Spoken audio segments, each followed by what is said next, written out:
Good evening. The opinions and statements voiced by our guests do not necessarily reflect the opinions of this network. Enjoy the shows. You're listening to WBHM Digital Broadcasting, the best in paranormal talk only on Paranormal Experience Radio. Broadcasting live out of Birmingham, Alabama.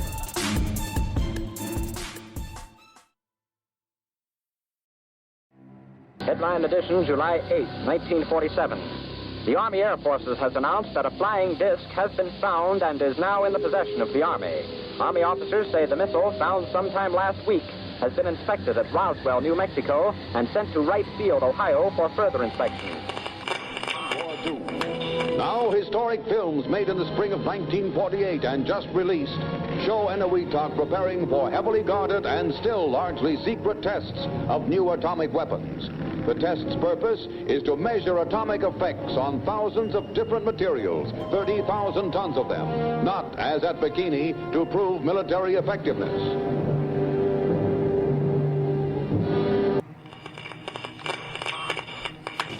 San Francisco police say that 9 persons have been arrested in a narcotics raid on the headquarters of the Grateful Dead, a widely popular singing group.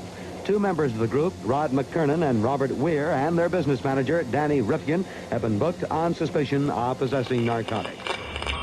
3, 2, 1, 0. All engine running.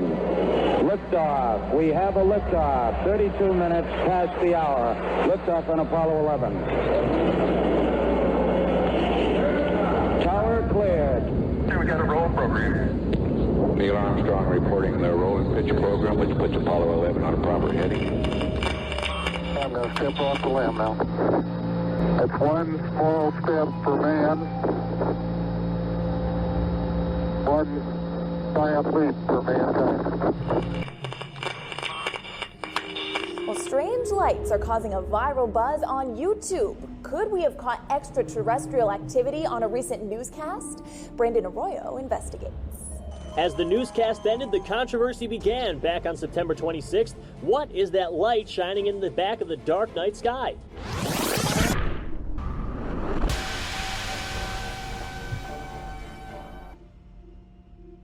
With coverage reaching all the way back to 1948, for over 70 years, Fate magazine has brought you reports of the strange and unknown, all of them true.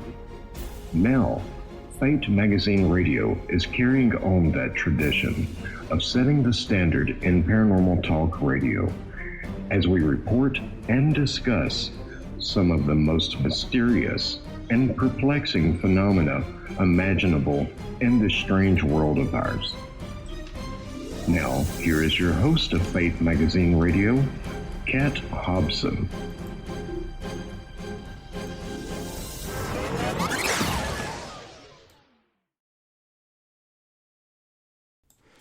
Good evening. Welcome to Fate Mag Radio, the online voice of Fate Magazine here on WBHM Digital Broadcasting out of Birmingham, Alabama. I have to tell you that I am so excited to be able to bring Dennis Stone to you, and there's just not enough words to say what I think of this man. All good. All the good words. You know, he was a 35-year commercial pilot, but his family has been involved with America's Stonehenge, which is located in Salem, New Hampshire, and probably most of his life. His dad bought this property. It used to be called Mystery Hills, and there's a book relevant to that. You can find it on Amazon that his dad participated in. His dad's Robert Stone. And nobody really knows how this came to be. It is one of the great unsolved mysteries of our time, and it truly is a prehistoric site. So I'm very, very honored to welcome you. Dennis, thank you for being here. Well, thank you so much, Kat, for having me on. I really appreciate it. Been looking forward to it for a while. Well, I included with the video that I did for this show, as well as just, on the banner that we'll be posting with this episode, the cover of Fate magazine that your location was on. I thought that was awesome. Yeah, yes, yeah. I think that was in the early 90s, if I'm not mistaken. Yes, it was. A picture of our sunset. Yeah, around 92 or 93. So it's hard to believe, like 25 years ago. So we're back on Fate again. I'm so happy to be here tonight. So thank you for having me on. Well, thank you for making yourself available. And, one thing that I have found fascinating, I have been the host of Fate Magazine Radio for a little bit now. And I think that it's really cool because I will have people come on not realizing that they have written for Fate or they were a featured story in Fate. And you would be surprised. I mean, we've been in publication since 1948, so that's over 70 years worth of interesting and novel stories that have been shared. So I think that that's pretty cool that you're part of that.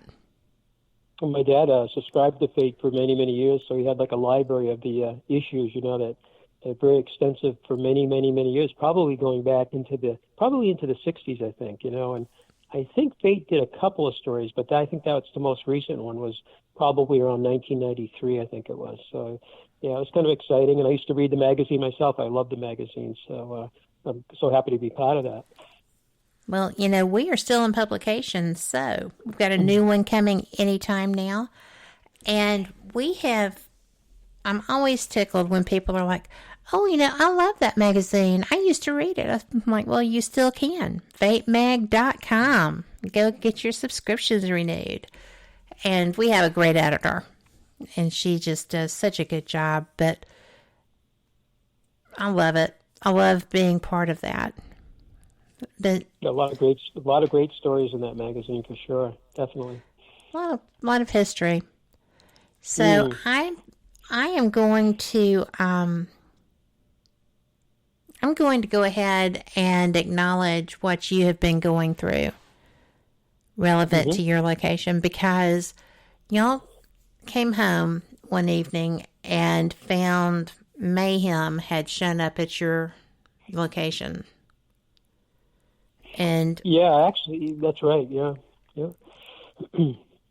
And you've done such a good job with getting the restoration taken care of. And I'm going to say I was really, really surprised that you were able to do it so very well. I mean, I did not, and I know that you were working with restoration specialists relevant to, this being so important of a location. And you did such a good job. I shared some of that in the video as well. And I think people would like to know, well, I know a lot of people supported you in this because it was shocking. When I went to my friend George, the Coast to Coast website, and saw the article there, I knew it had happened because I had spoken with you, but it just broke my heart again when I read that. And I just think that was such a horrid thing to happen, because that's complete disrespect for history. But you just stepped right in and rolled your sleeves up and did what you had to do. Oh, yeah, thank you so much for those nice words. It was really a shock to everybody, friends and family, and anybody that, enjoys our site or really interested in it. And, almost 65 years that my family's been. Next year will be our 65th anniversary, My dad got involved with it. Never seen anything like that before. A little vandalism, maybe spray paint, maybe break into our visitor center, in the past, during the 50s and 60s. And we haven't really had anything going on this hilltop for, I would say, a couple decades as far as vandalism, probably since the early 90s, and we lived next to the property. And then my son lives right around the corner here. So the neighbors have been very nice in keeping, an eye on the place, and most people are pretty good. So, yeah, that day was quite a shock to us. I was basically I found a wooden cross as I was doing some leaf blowing up near what we call the winter solstice sunset, which is coming up in 2 weeks, as a matter of fact. And I was working on that trail trying to clear off some of the leaves. And I happened to notice out of my right eye something in the tree. It caught my attention, and I'm leaf blowing with this great big thing on my back, and I turn and I look at it. It's like a cross. I'm like, what is that doing there? It's a couple feet tall, all made out of beautiful wood. It was very, very old. And I'm looking at it, and I realize there's pictures on it, So I go up to it, I touch it, and I'm thinking, occasionally people leave things up on our site. Usually it's out of respect, like flowers, or, sometimes just little decorations, and I've seen that at some of the national parks, ancient sites, like very similar to it at the Bighorn Medicine Wheel in Wyoming. We were there, and people leave little offerings there. And it was, and it's usually a respectful, very nice, positive kind of thing. And I'm like, what is this? Is this positive or negative, And it has pictures on it. I flip the pictures, and they're put on with like a little, push pin, and I'm looking at it, I'm like, oh, this looks a little disturbing, because they had written some things in the back of the pictures that looked a little strange, I'm like, So I quickly finished my walk down with a leaf blower to the visitor center. I mentioned it to my wife. She goes, we better call the police. That sounds a little, strange. You probably should go up and get that, So I ran up on my ATV, brought it back to the building, and tried not to handle it too much. But I thought that was it. I didn't think there was anything else going on up there. So I went out back. We've been painting the whole visitor center on the outside. So I continued painting, and my wife came out probably 10 minutes later and goes, hey, one of our visitors, and this is about almost 11 o'clock in the morning, one of our visitors says somebody mocked up the table, what we call the sacrificial table. Mm-hmm. And I'm like, what? So I ran back up with my ATV, and I parked it by what we call the back gate. It's actually near the astronomical platform or center. And as I look towards the table, I'm shocked because I can see the whole top of the table. And like, you normally can't see the top of the table. It's horizontal. You can see the side of the table. I'm like, my heart's starting to race, and I'm like, I'm getting a sweat over my forehead. I'm like, what's going on here? And it kind of looked like a ghost too. It was kind of a strange, eerie color to it. So as I approached it, I was probably about 60 feet away from it. As I got closer to it, really close, I'm like, oh my God, the whole thing is on its side, 9,000-pound stone. It's tipped on its side, and I almost had a heart attack, And I stepped over a plastic chain. We have chains up there, and they can be removed easily when we have film crews up there or we do research. So these chains guide people through the site. They keep them going in the right direction, just little plastic, chains. And I stepped over that to get into the sacrificial table area, which we don't let people go into because people want to get on the table, and, it causes damage. You get too many people on anything, it causes wear and tear, just even if people don't mean anything. Usually most people are very nice, but even that causes damage. So I go over, and the whole area is looked like it had spray painted this whole very large area, all the vertical walls that are on the table, part of structures, standing monoliths. Everything was like this gray, like a light gray paint. I'm like, oh my God, what did they get in here with an industrial sprayer? And it didn't occur to me what it was for a few seconds until I looked at the table, and it's on its side. The legs are crushed. It does sit up on 4 stone legs, and 2 of the legs are destroyed, and it's leaning at like a 45-degree angle, and the other 2 legs on the other side are still there. They're resting on it. I realized the whole top of the table has been engraved very deeply with some sort of saw or something. I'm like, oh my God, they carved the table up too. And I'm like, they destroyed my table, So I called my wife up and I said, I'm in a panic. I'm like, Pat, I said, they didn't just mock up the table. They just about destroyed the table. And she didn't know what I was talking about, So, because I run back down to the building, and, a few minutes later after looking at the table, and then we got the police up there. And I think that's almost 3 months ago. So yes, we're still right now in the middle of the police investigation. I'm still waiting word to hear back from the detective this week to find out a little bit more. Some things we can't talk about at the moment, but we will be able to once the case is solved. We have an idea of what's going on and probably suspects. So we're just waiting, and it's actually bigger than the Salem police kind of thing involved. So it's kind of, once it does, and who these people are, I think it'll probably make like the Associated Press probably. But we try to keep it quiet too, because we don't want anybody up there copycat, kind of thing. Well, of course not. Yes. You're aware about that, and our safety too, and our safety. But because the place has always been peaceful and very, very safe up there. We haven't had anything further since that day, but that was enough, So after that, we started reached out to a lot of different people that are involved with stonemasonry type things, including our friend Scott Walters, who's kind of a geologist and an expert. But we also have an archaeologist, an amateur archaeologist that works with our lead archaeologist, who's been with us since 1989. And she was the president of the New Hampshire Archaeological Society. She's well respected in New Hampshire and the Northeast. She's been in it for, I think, close to 40 years. And her assistant is a great guy. He went to school, University of Boulder, for basically becoming a professional stonemason. So between him and a few other people, we kind of created a plan of restoration. And we didn't know at the beginning whether we could do it or not because there was so much damage. Some of the cuts in the stone were almost 4 inches deep. And oh, the my letters gosh, were like I didn't realize that. That is so awful. It was awful. It was violent. It was very, very, really, bad. It wasn't just a little spray paint on a rock. This was major, very, very, I don't know. They cut into the stone probably pretty close to halfway through it. They didn't cut it. It didn't, if they needed basically a bigger saw to cut through it, but they engraved about a dozen letters into the stone, as you saw in the photographs, and they do go in about 4 inches. So the size of the saw blade was huge, and it was a diamond blade. We kind of figured out the type of saw, and it was a commercial grade saw, a few $1,000 saw. So all that what I thought was spray paint was just rock dust. It was all over the place. That was kind of shocking to me. I'm like, oh my God, it looked so ghostly. So yeah, we in the last couple months we worked on a plan to put the table back. We talked to a lot of people to find out the best thing we could do with it. We looked up different products we could use, and everything. We did find a really great product.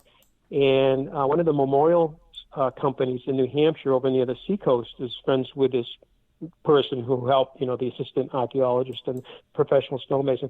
He talked to them, and they like our place, but they recommended a certain product, and we went for it. And the product, just to fill in the grooves, was almost $1,000 just for the fill.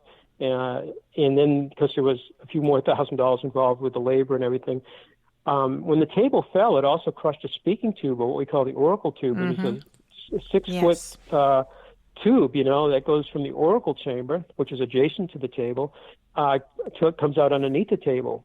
And the tube's about maybe a foot tall, maybe 6 inches wide, kind of rectangular, and again about 6 feet. And inside the oracle chamber, there's a step. So if you're around 5.5 feet tall, roughly, give or take a couple inches, there's actually part of the bedrock that the original builders had quarried out some of the floor, but they left this step. So you stand on that rock step, which is still part of the bedrock, and you can speak through the speaking tube, and a voice comes out under the table. And opposite the speaking tube, there's a big ramp area, and I think that's where people would stand and watch a ceremony, and they hear this voice, like a spirit or a god or something. A god is speaking to them. I have been to Malta, and I saw some holes in the walls, and I asked the guide in Malta, what are those? He goes, well, those are oracle tubes. A deity or somebody would speak to the people and hear the voice going through that. And I've been to Delphi in Greece, too, and they have something similar to that, But so, we got this product. We started filling in. It took about a month to fill in all the grooves. And at the top, we had to mix it with rock dust. And it was a dust from the top of the table that was, when they damaged it with a saw, we gathered all of that up in bags. And we actually had a pestle and water, and we had to grind some of it. So I sat in front of TV at night for weeks, grinding it up in a pestle and water to make this very fine dust out of some of the shrapnel that came off the table, so we could mix it back with this epoxy. And in the end, it took quite a while, but the letters just about totally disappeared, which I never believed was possible. I thought, this is it, the table's done, Well, until you shared that photo with me, I thought there was no way in the world that you were going to be able to get that. And we're about to go for our first break, and we'll pick this back up. But I did not realize that you had ground the stone to be able to do that. That is just brilliant. That was my homework at night. I totally enjoyed it, but it kept me busy at night. I think my muscles got bigger because there's a lot of grinding. I can appreciate people grinding food and stuff like that. But we had 2 of those medicine type, you can grind up stuff.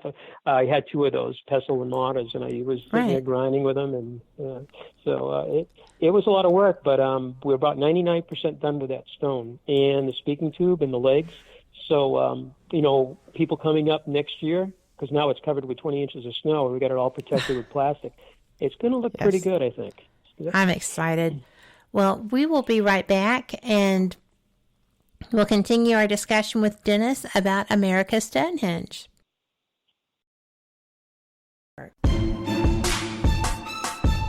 You are listening to WBHM Digital Broadcasting, the best in paranormal talk only on Paranormal Experience Radio. Broadcasting live out of Birmingham, Alabama.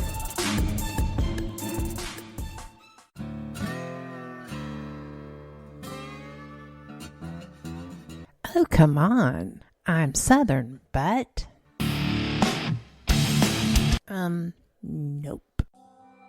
That'll do. Hello.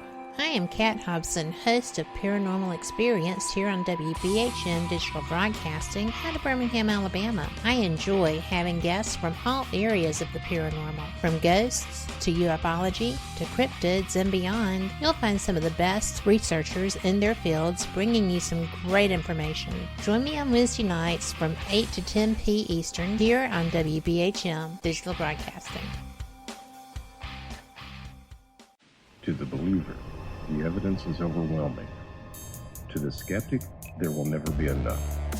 Hello everyone. Join Kevin and Jennifer Malik, the host of Paraversal Universe, every Friday here on WBHM Digital Broadcasting. Also heard on WCET-FM and The Rift.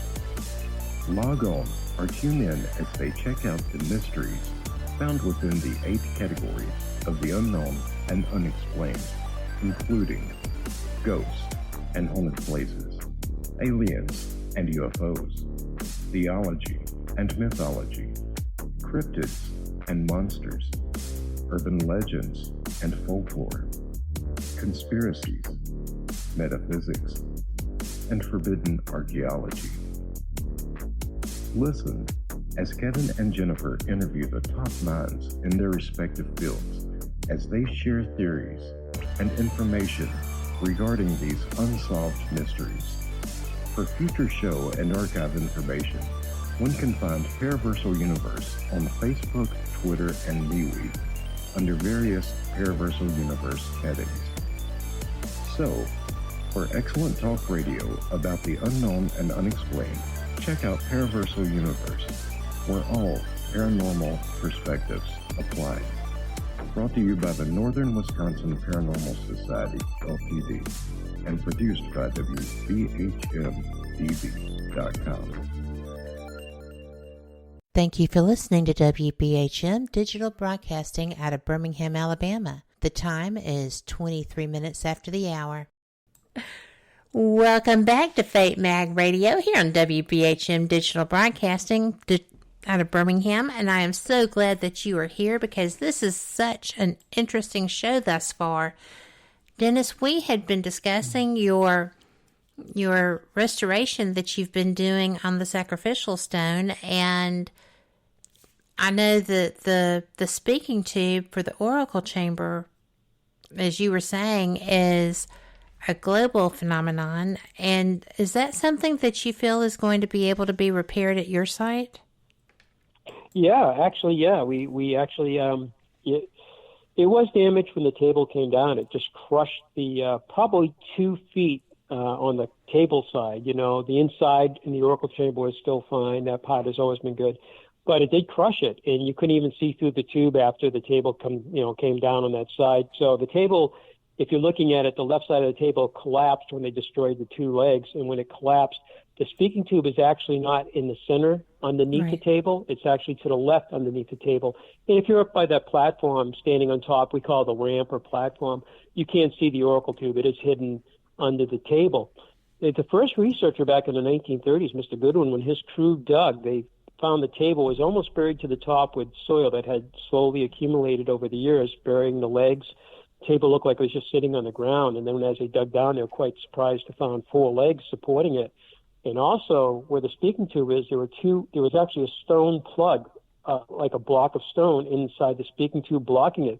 They never noticed the tube initially. And on the inside of the oracle chamber, on that side of it, there was also a stone plug in the wall, and somebody must have moved the stone and discovered, hey, we got this, this whole tube in the 6-foot tube that was hidden, And the oracle chamber also has a lot of cool features, including 2 underground drains. There are about 12 on the site. They keep the site dry from rainwater and snow melt.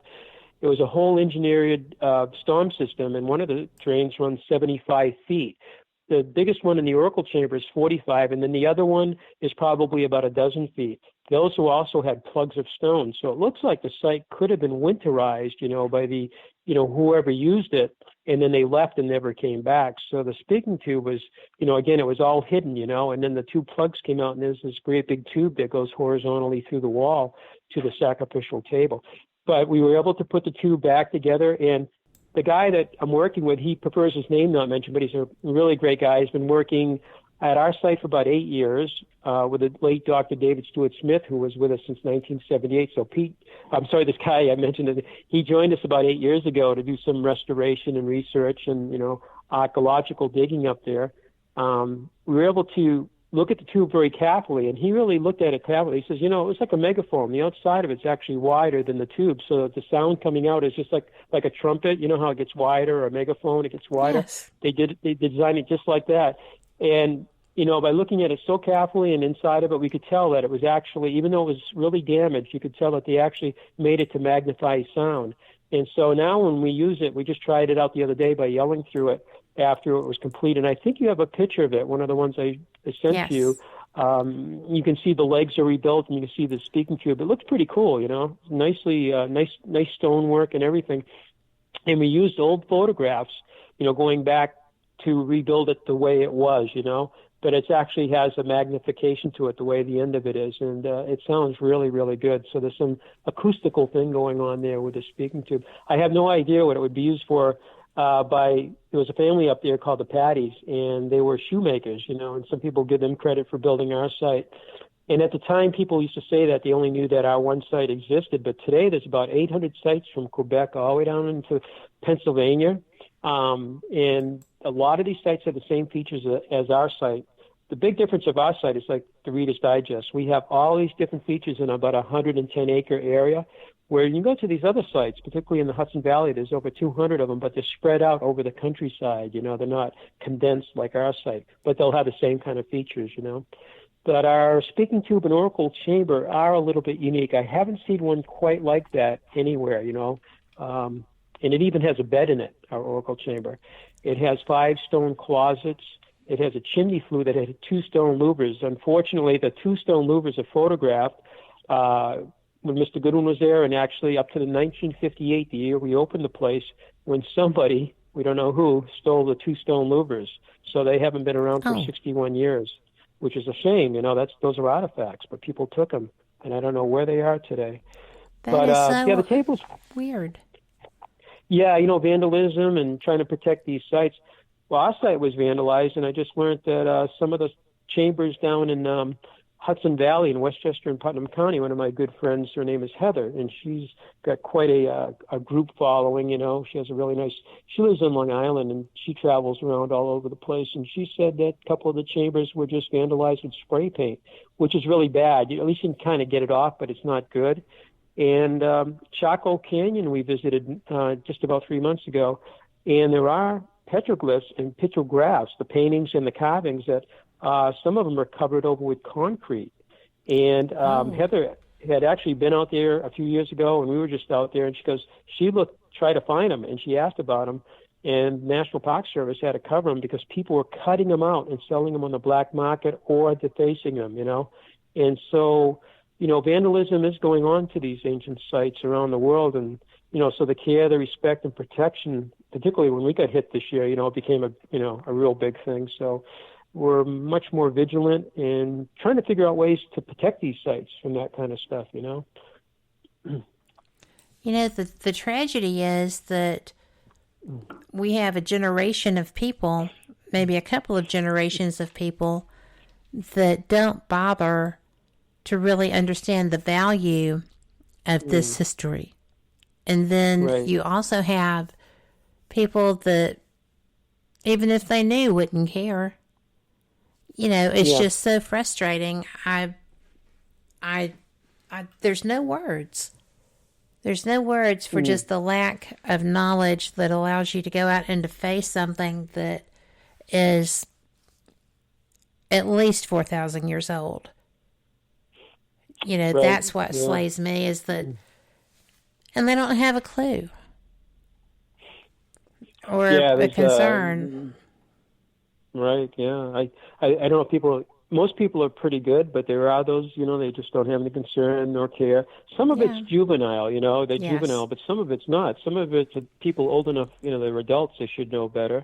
And once you destroy something like that, sometimes it's lost forever. And we thought the table was going to be one of them, You saw how, the amount of damage that was done to it. And so we're so fortunate that we found, the right people, the right product to be able to put it back. We had a lot of support from people too, like yourself, reaching out to us, giving us that encouragement to, try to find the people that did this, but also to make the repairs. And that really was good because it was pretty shocking. I mean, for about a week, I was just in a stupor. I never saw anything like that, they violated our site.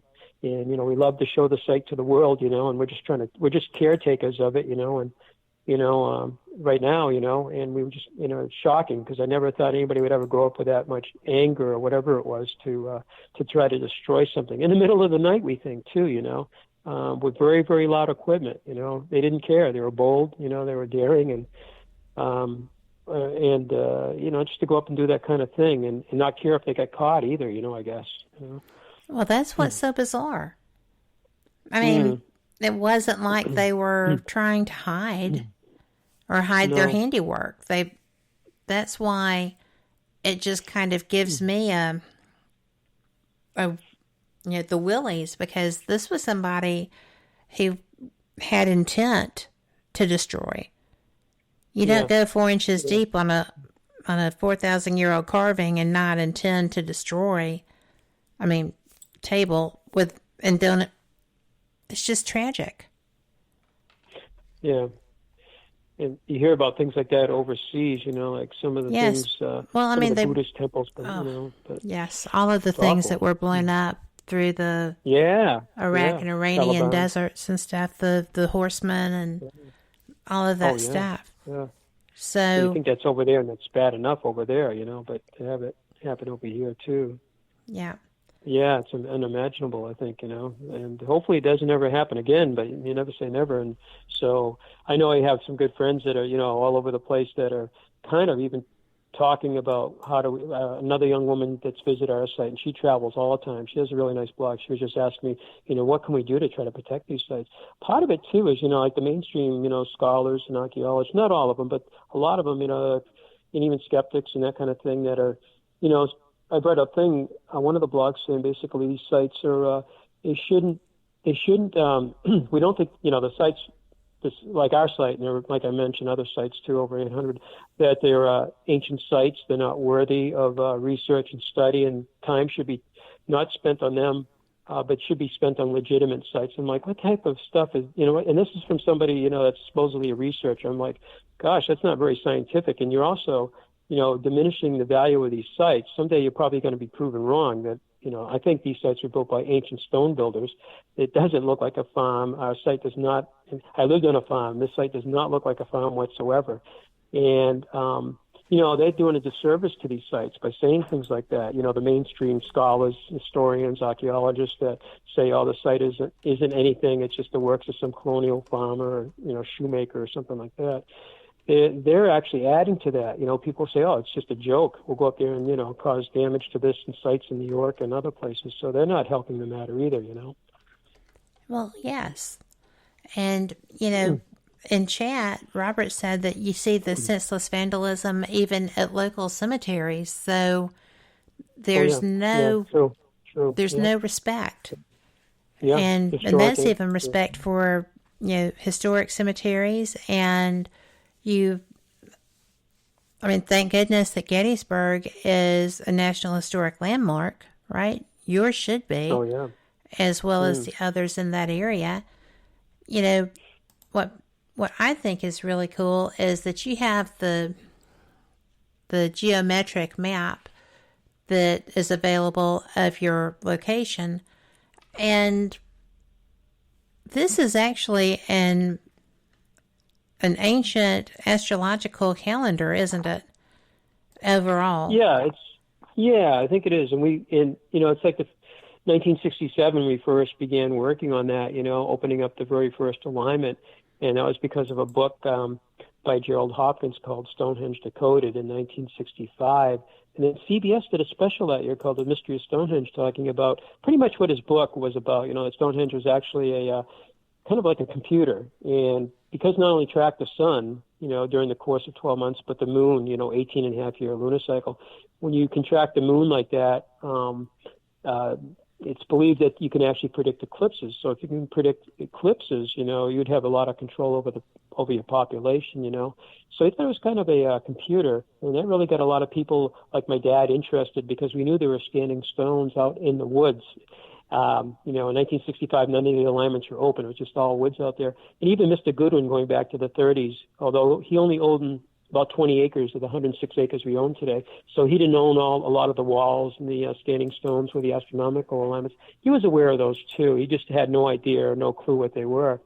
So in 67, we opened up the winter solstice, but the weather didn't cooperate until 1970. So we're coming up on our 50th anniversary next year. My dad, myself, a neighbor, and we lived in the next town, a town called Derry, New Hampshire, just about 8 miles from here. And so my neighbor at the time, we came down and we met up with our manager. And our manager lived right next to the, in a house next to the property. And he worked for us from the early 60s until he became a nuclear physicist, actually. He was a very, very smart gentleman. And he ended his career over at Fukushima just a few years ago. He's back in the States now. So he's traveled around the world. He's in France, very, very smart guy. He built a wooden snowmobile out of parts. The guy was so talented, this guy was he took some snowmobile parts and made a snowmobile. And so from his house up to the top of the hill where the astronomical alignments are today, and just the winter solstice was open, it was probably about a half a mile. And we had a similar snowstorm. We had probably about 15 inches of snow.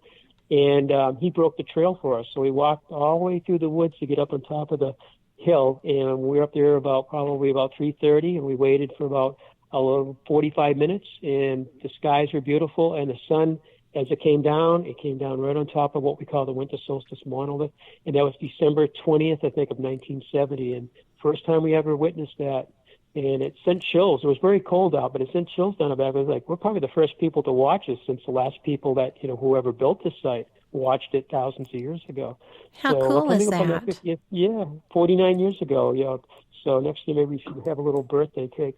So that's how we actually proved, to us that the alignments work, because we actually witnessed it. It's like, wow, it works. So the work's been going on since 1967. And I can't believe how many it. sites? How many of the locations for the charts and such have you opened total to this point? Oh, the alignments? Yeah. The alignments. Right now, we do have, it was figured out by the survey. We had an astronomical survey done from 1973 to 1977 by a professional survey team. And the gentleman's still around today. His father was a president of New England Surveyors Association. So we hired him, and over 73 through 77, he came up and he would survey the stones that are astronomically aligned and send that information to the Harvard-Smithsonian Center for Astronomical Research in Cambridge, Massachusetts. In 1978, we got the results back that the alignments would work about 1800 BC, plus or minus about 200 years. And that agreed with our 1971 4,000-year-old carbon dating. And so they both agreed that around 2,000 years ago, the site was probably constructed. And today we have about 26 alignments with a sun, moon, and star. And not only did the Harvard-Smithsonian Center for Research, excuse me, my voice is going. Not only did they find that the alignments work about 1800 BC, but they said you have 23 star alignments also. And we knew of one of them, which is the True North alignment with Polaris today and a star called Tuban 4,000 years ago. So we still have to do research today to determine what stars are aligned with what stones at the site.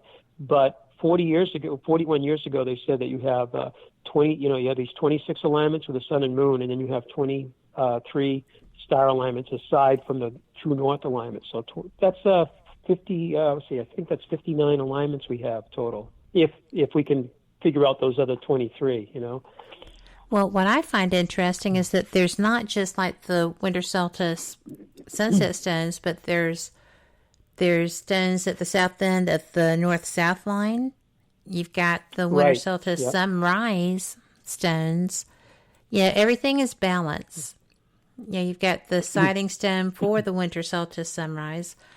I think that this is just one of those things that nobody should have really been able to know these things based on ancient history that has been taught forever and ever, amen, right? And so the fact that this has come from everywhere, this is a phenomenon that is replicated through civilizations, ancient to current. Yeah.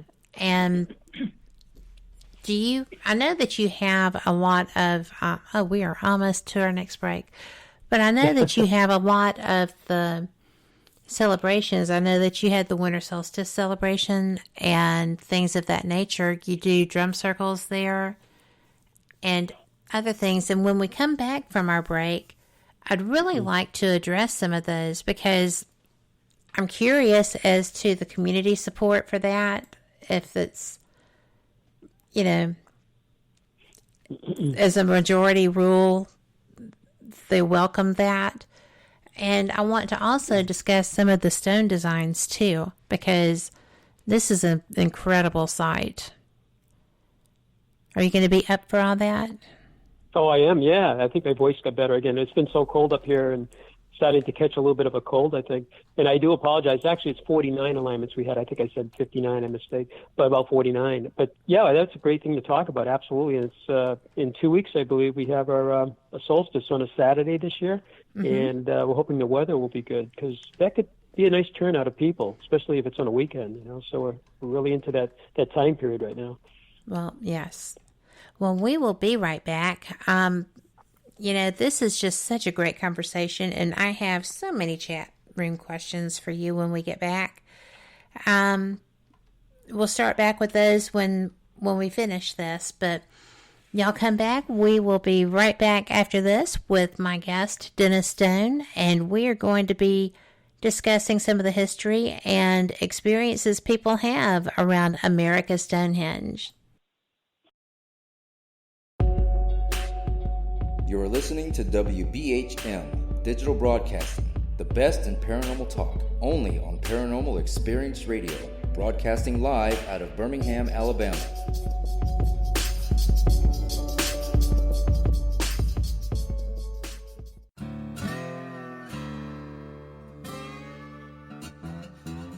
Oh, come on. I'm Southern, but... Nope. That'll do. Hello.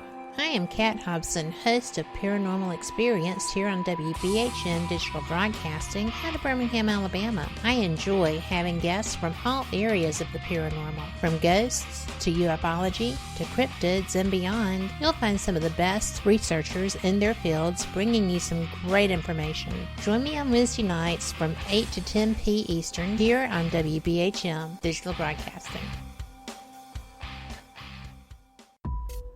Since 1948, Fate magazine has brought you reports of the strange and unknown, all of them true. Fate Radio is carrying on that tradition, bringing you the unusual, macabre, strange, and bizarre. Join host Kat Hobson Sunday nights from 8 to 10 p.m. Eastern on WBHM Digital Broadcasting.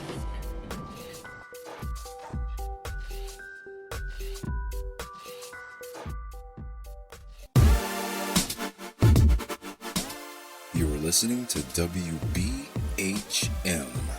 Digital Broadcasting, the best in paranormal talk, only on Paranormal Experienced Radio, broadcasting live out of Birmingham, Alabama. Thank you for listening to WBHM Digital Broadcasting out of Birmingham, Alabama. The time is 45 minutes after the hour. Welcome back to Fate Mag Radio here on WBHM Digital Broadcasting, and I am very proud that we are the voice of Fate Magazine. I am joined tonight by Dennis Stone. And Dennis, I had wanted to address a couple of questions from the chat room, if that's okay. That sounds great. All right. And, I am interested because Sherry has asked a couple of times who they felt built that. And so I explained to her that there are Ottoman, Phoenician, and Iberian Punic script inscriptions throughout the site, hence the confusion. There's not really... Could it be Native American, as you ask in the thing, or a migrant European population? There's just no real way to know that, is there? Mm. No, there's different theories, Native Americans, and they were in New Hampshire going back over 10,000 years, so we know they were here. And but the structures themselves do really resemble the Western megalithic sites, that I've been to, throughout Europe. About 50,000 of them, the size, the shape, the orientation. And kind of recently we looked at the measurements of the site, how, the site, when you build something, you measure it, the size, width, and height and everything. And what we found out, even in the 70s, we were kind of onto it because I built a diorama that as you went through our visitor center, there's a kind of a model of the hilltop where the site, the walls, the astronomical elements. And I made some measurements on the main site so I could get the model right back in 1977 when I built the diorama. And we came up, it looked like some of the measurements were a megalithic unit called the megalithic yard. It's about 32 inches, 0.64, and it's found throughout, Western European sites. And we see that found it back then, but we kind of dropped it. We didn't do much with it. But more recently, we were looking at it again, and we found even the groove on the table seems to be a megalithic measurements. It's not in English, the imperial measurements of inches, feet, rods.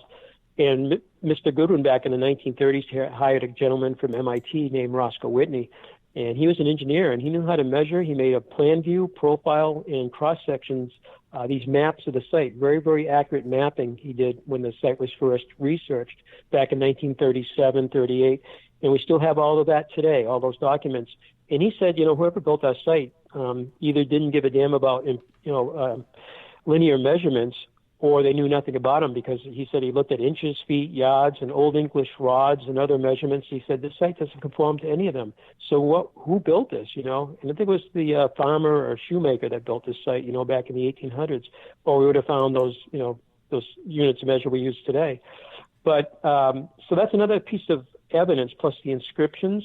And these inscriptions are found from Maine all the way down into Brazil, the Phoenician writings, and Celtic, as you mentioned before, and Libyan have been found, and all the way from here out to California, British Columbia, and right down into Nevada, across the landscape, all these markings that have been identified as Old World markings. So it's possible that Old World people were coming across the Atlantic Ocean, and also across the Pacific Ocean, other people coming in like Polynesians coming into the New World too. So the Americas may not have been isolated from the time of the first migration into the Americas until Columbus, or the Vikings, People may have been making voyages into the Americas, but that's been a kind of a hot potato. We've been taught isolationism for about 80 years or so. No explorers before Columbus. Nobody came here until, Columbus came here. And it's called independent evolutionary development. They wanted the Americas kind of isolated from the rest of the world, kind of as an experiment with no outside contact.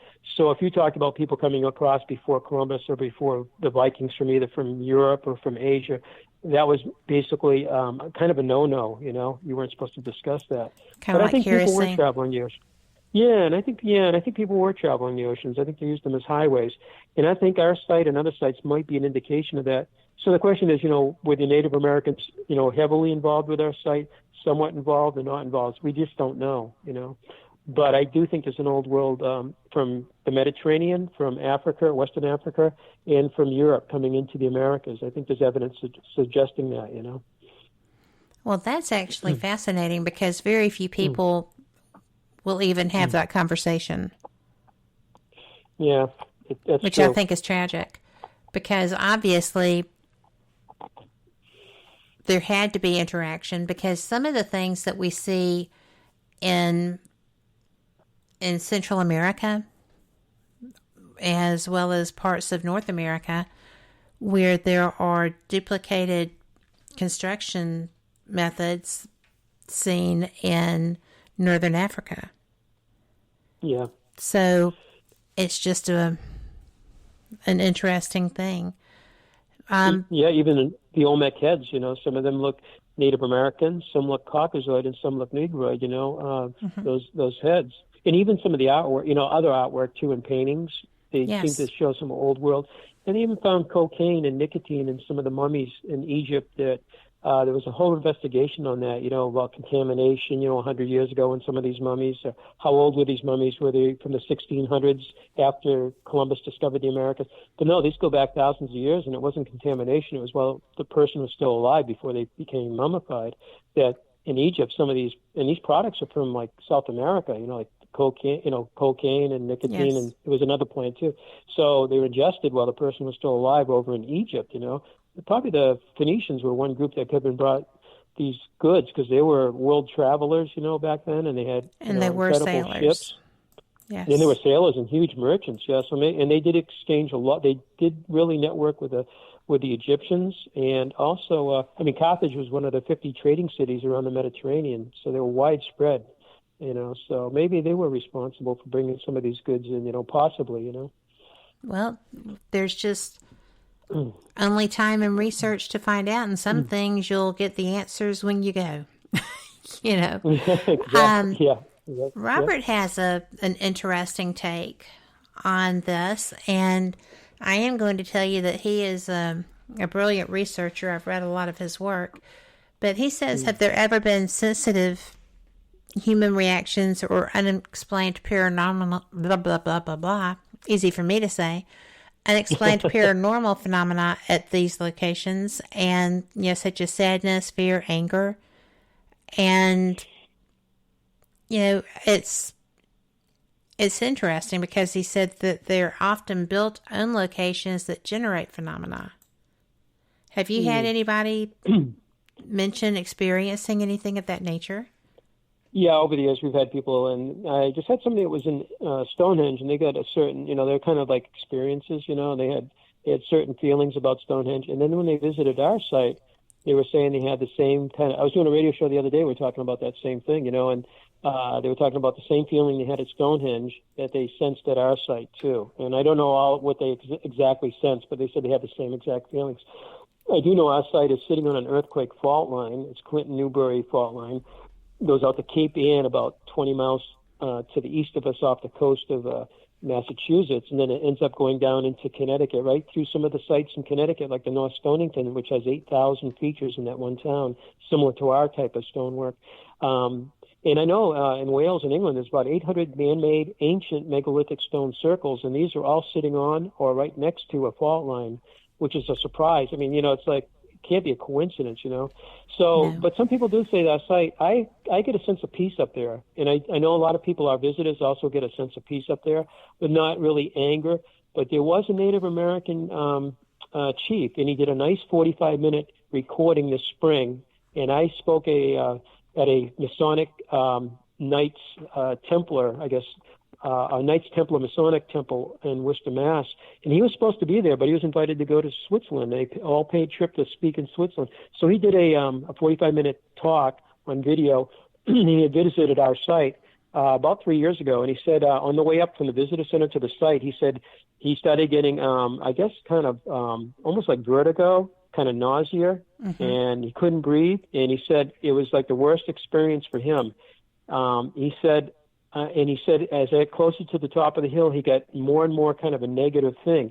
And he said, whoever built this wasn't my people. He goes, it was somebody else. He also said through DNA, I think it was 23andMe or one of those, he also has Orkney, Scottish Orkney Island blood in him too. He goes, but my Native American side of my family goes, this is not us. So that's the only one I've really heard that had a really negative, reaction to our site. People like Hans Holzer, they have a new show on travel. He was at our site many times back in the 70s, and he brought up Ethel Myers and some other psychics over the course of a year in 1974 individually. And he wrote the book in 1992, 18 years later, and long before Columbus. And he gives the experiences of these 4 psychics. And I think Ethel Myers was pretty well known in her day, And they all had similar reactions to our site. So you'd have to read the book. And they talked to us about doing a story on us for that new show, but I don't know where that's going yet, And then, because Jeff Belanger, I don't know if you know Jeff.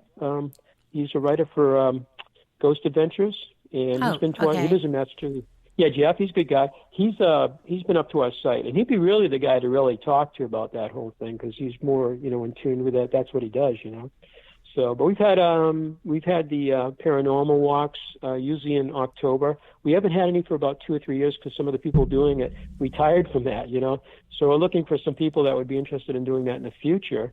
And it's usually on Saturday evenings, and they do like a pre-briefing in our visitor center theater, and then they go up and they do their walk for a couple hours and they come down. That's the way they've done it in the past. But yeah, over the years in the 60s, 70s, we've had different people come up and give different readings on the site. My dad kept he was really good at keeping notes and keeping records and letters from these people and stuff like that. But probably Hans Holzer was maybe one of the best known ones. And now they got that whole new series on him, on travel. It just started, I think. Well, it did, and I find that to be an interesting show because they actually go back through with his investigation notes, and it's just an interesting concept. What about photographic anomalies? Yeah, one visitor back about, I'm going to say almost 15 years ago now, he and his friend were up in the, where you first enter the site. We call it the Patty area because it was a wooden house built by the Patty family there. Mm-hmm. And it looks like a person standing there, and it's all very, very misty looking, that kind of thing. And we had it on the website for a couple of years. It's not up anymore, but we got a lot of comments on it. It's just one of those really strange things. It looks like a person, but you can see through them, but it looks very misty. And I'm not an expert in the paranormal, but we've also had, when they do the ghost walks up there, they bring all that different equipment up there, electronic voice recorders and all sorts of, cameras. And they have shown me some photographs of some orbs and some different types of light, and then also like sound. You can hear these like almost like a voice. But again, I'm not an expert in that area. My wife usually was there during those because when I worked at the airline, I usually work Fridays through Mondays because I get the best schedules. You have to bid your schedules every month with an airline, and I was fairly senior, but I like to, I like to get these schedules that were kind of easy, but overtime, So I did Friday. Nobody wanted. Everybody wanted to be home with their family. We homeschooled my son so we could be gone midweek and go somewhere skiing or go, swimming midweek when things were quiet. So we kind of did the opposite of everybody. But that's when they did all the paranormal was on Saturdays, and I missed probably 95% of them because I was away on the airline trip. So I don't have a lot of that. I can't talk a lot about that, not because I don't want to. It's just that I wasn't there. Well, that's interesting because Sherry was wanting to know if you had done any paranormal investigations. So, yeah, I mean, we have. Yeah, we have done that. Yeah, but I let other people do it. I'm more experts about that. So we will have to talk to Pat about that. Yeah, well, yeah, she doesn't like to. Yeah, she's had some things up there, but she's a little reluctant to talk about some of the things. So I understand. People have tried to get. But I think probably Jeff and it'd be kind of cool if Hans Holzer's daughter comes up, and they get because they did a lot of recordings, Yes, and actually Hans Holzer actually wrote the script for Leonard Nimoy's show In Search Of, which came out in 1977, and I had forgotten that fact. And I love the revamp of it too.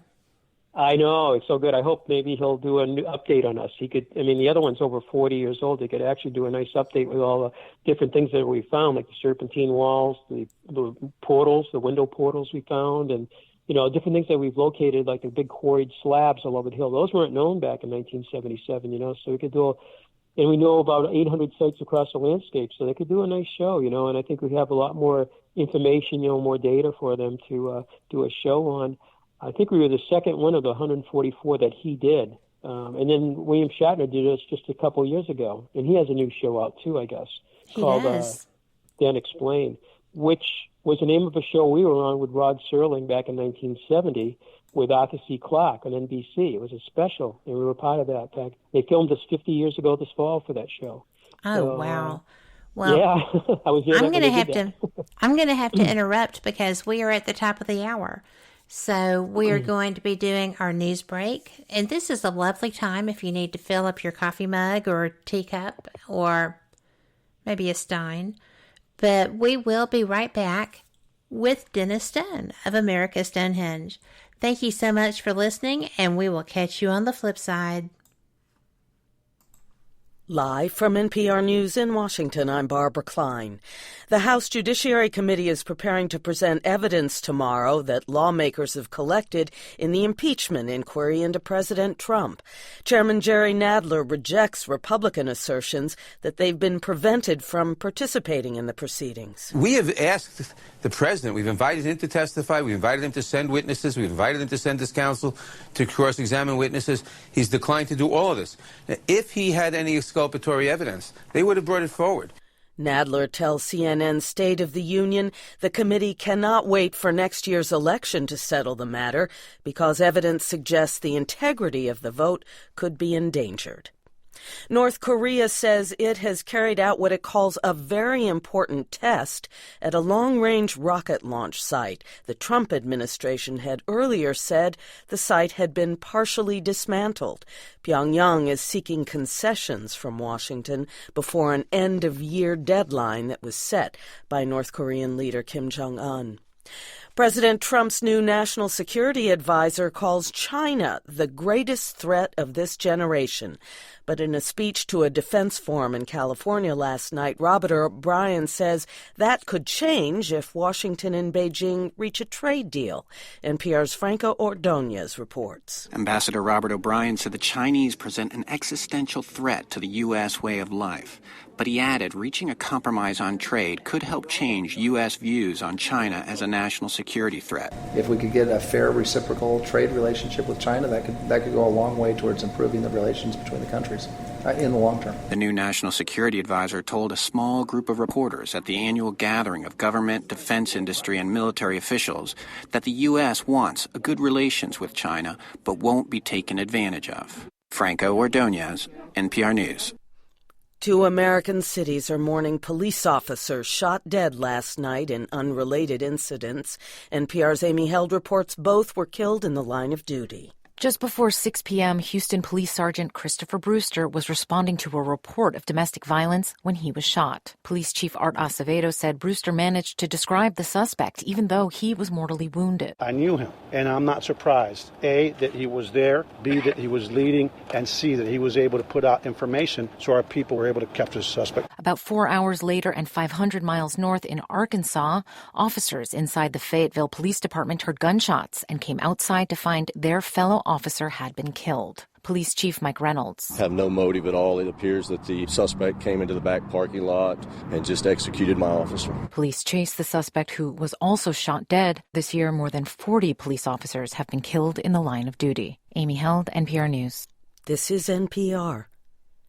The finance minister of France says he'll go to the World Trade Organization to challenge President Trump's threat to impose tariffs on French champagne and cheese, Trump's response to a French tax on U.S. digital companies. The Kennedy Center hands out its annual awards honoring excellence in the arts tonight. Linda Ronstadt, Sally Field, and the producers of Sesame Street are among the honorees, as are Earth, Wind, and Fire and Michael Tilson Thomas. NPR's Elizabeth Blair reports. Honoree Michael Tilson Thomas leads orchestras around the world and champions American composers, like conducting works by Aaron Copland. Sesame Street is the first TV program to receive the award. The Kennedy Center says the show continues to revolutionize how viewers learn about the world. And Earth, Wind, and Fire is being honored for songs that have bridged generations. The weekend for honorees includes a dinner at the State Department and a star-studded show of tributes at the Kennedy Center. Elizabeth Blair, NPR News, Washington. At an art festival in Miami, a banana duct-taped to a wall as one of the pieces of artwork has been eaten by a man who calls himself a performance artist. He was asked to leave, and a gallery spokesperson says the banana can be replaced. The piece has reportedly sold for $120,000. I'm Barbara Klein, NPR News in Washington.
You are listening to WBHM Digital Broadcasting, the best in paranormal talk, only on Paranormal Experience Radio, broadcasting live out of Birmingham, Alabama.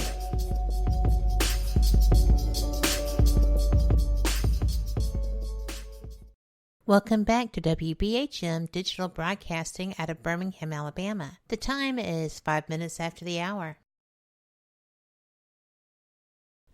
Welcome back to Fate Mag Radio, the online voice of Fate Magazine.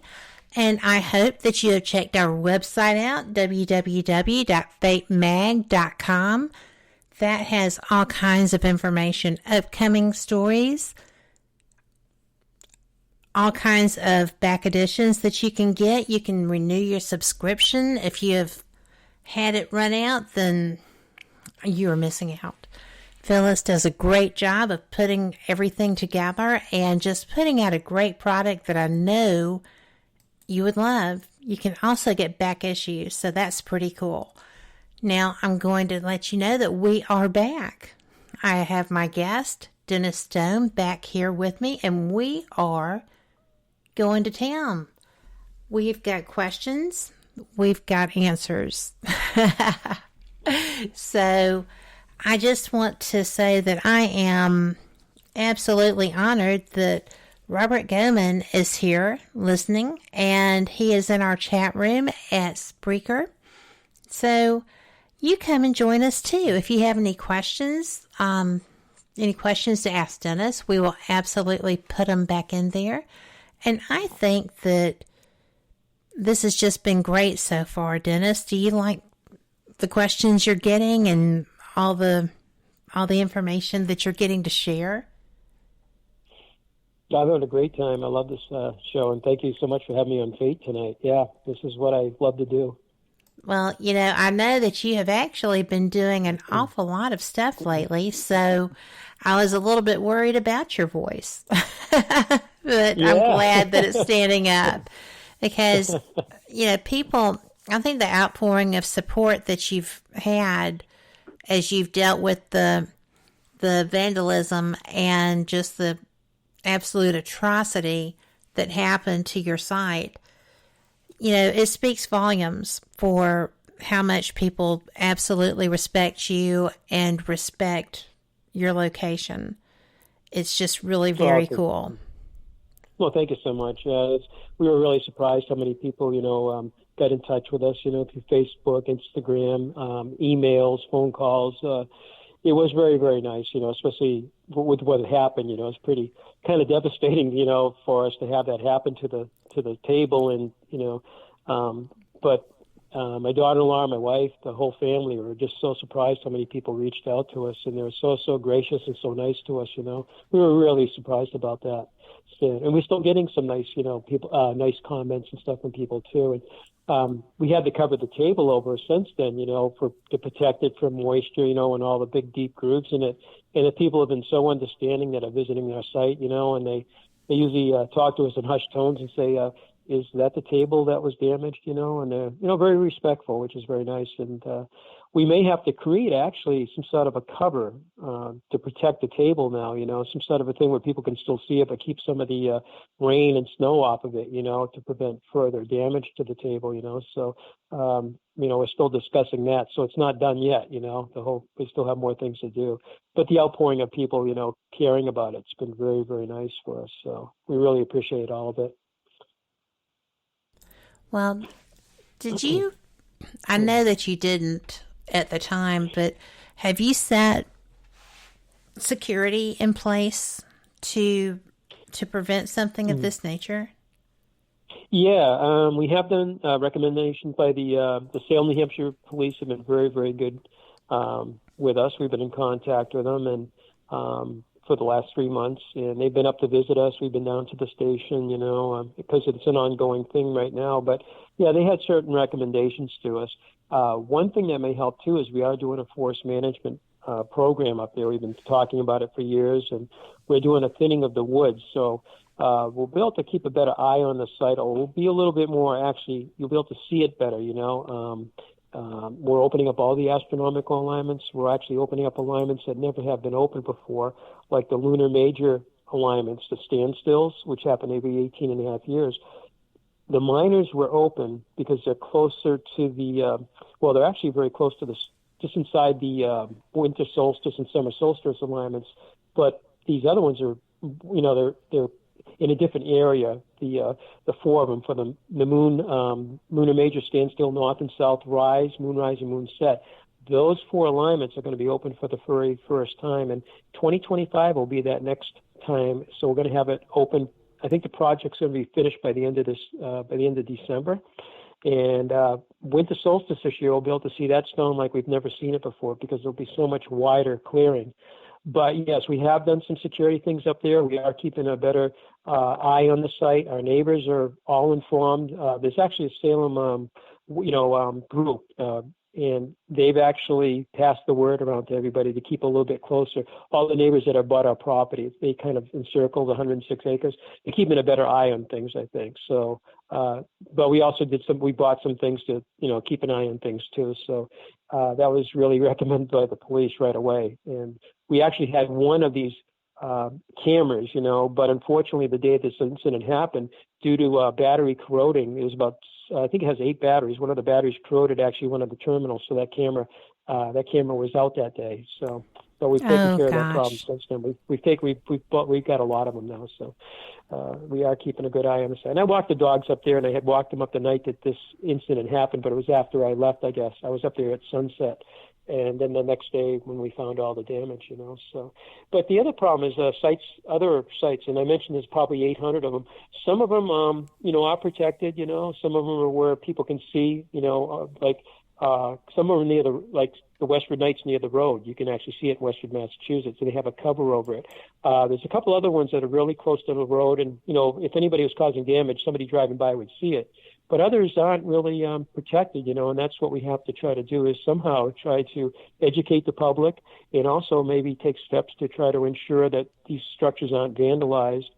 And the other thing that happens, too, as I was mentioning with some people not recognizing these, like mainstream archaeologists, historians, is some of these are being destroyed by construction of houses, roads, buildings, that kind of thing, too.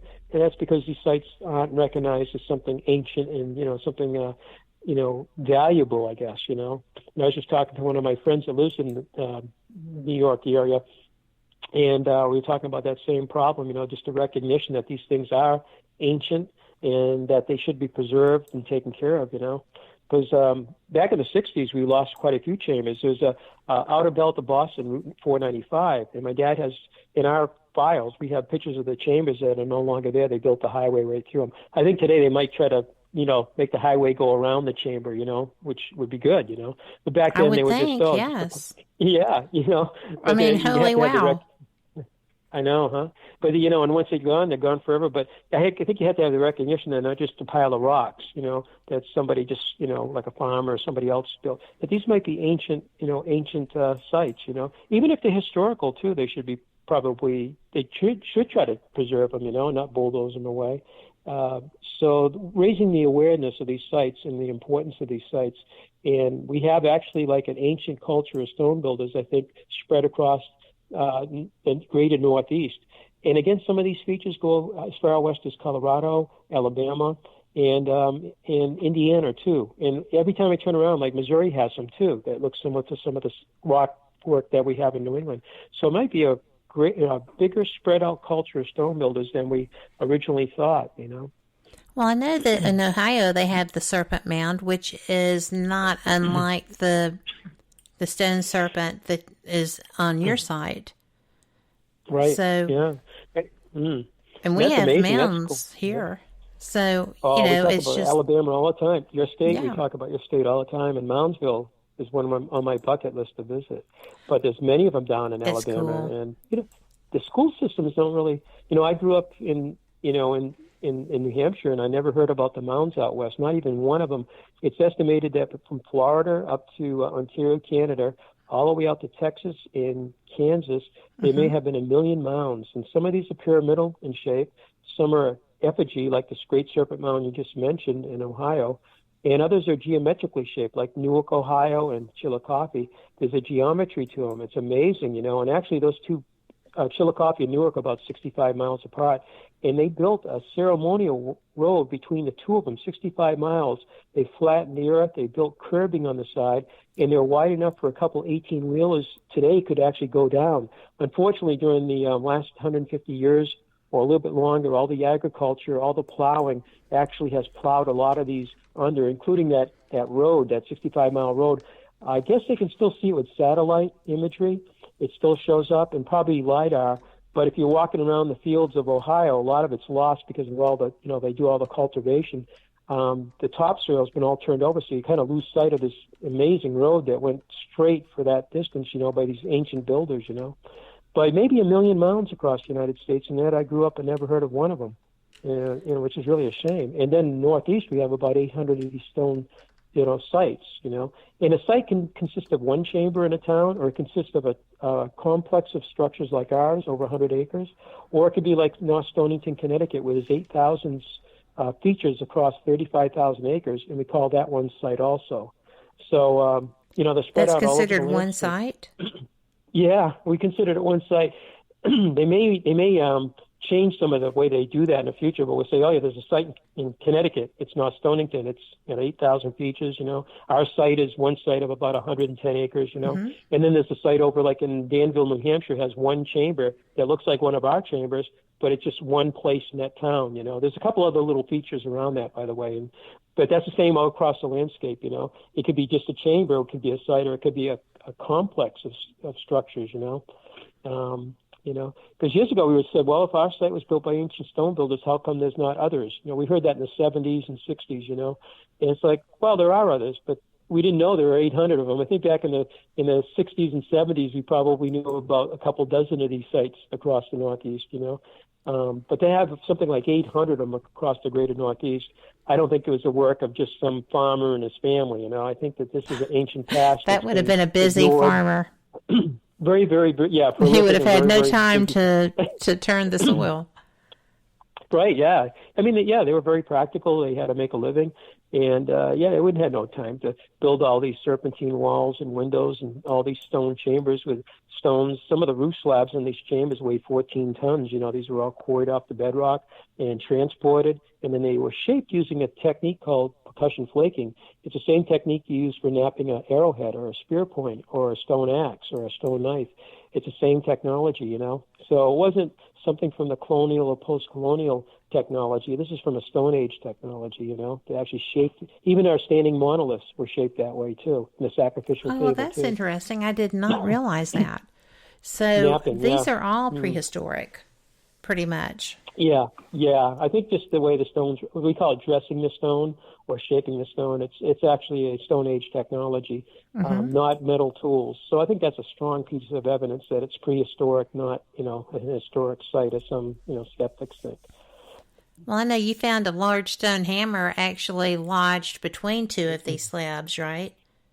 Yeah, recently, we did. About 4 years ago, we were working on a project, and we thought this is actually part of the 18.61 year lunar cycle. It's actually one of the lunar major alignments, and it's a complex of stones. We've identified a couple of them as just natural. We had actually one of the doctors of geology from Tufts come up and verify that for us with our archaeologist, and her husband was a doctor of geology at Tufts too. He passed away about 20 years ago. It's one of his students. And he was nice enough to kind enough to take time to drive up in their van and take a look at this. And he looked at another feature we found too, just to identify whether it was nature, a nature factor, or an artifact. And on his side, as a geologist, he goes, this part of it's natural, this part of it's man-made. And the man-made part are three great big slabs that were next to part of an outcropping of natural stone, and they were all shaped using that percussion flaking. And we think it was standing stones, and it's where the moon would rise over, and they actually have fallen over since then. So it's partly man-made and partly a natural thing.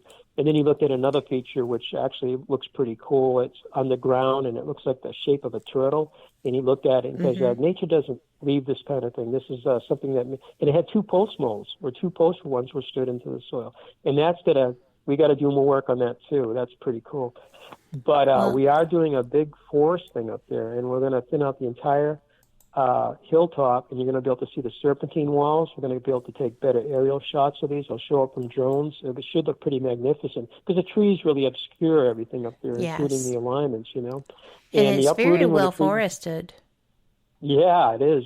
And, when the tree falls over, it falls on top of the walls. It causes damage. And the same thing in Stonehenge. They just did 100 acres down there where, although the structures are spread out over the town, there is one area where there's a high density of them, about 100 acres. And they just did the same thing we're doing. And the licensed forester came to the New England Antiquities Research Association spring meeting and explained how they protected all the stone features and actually thinned out all the trees.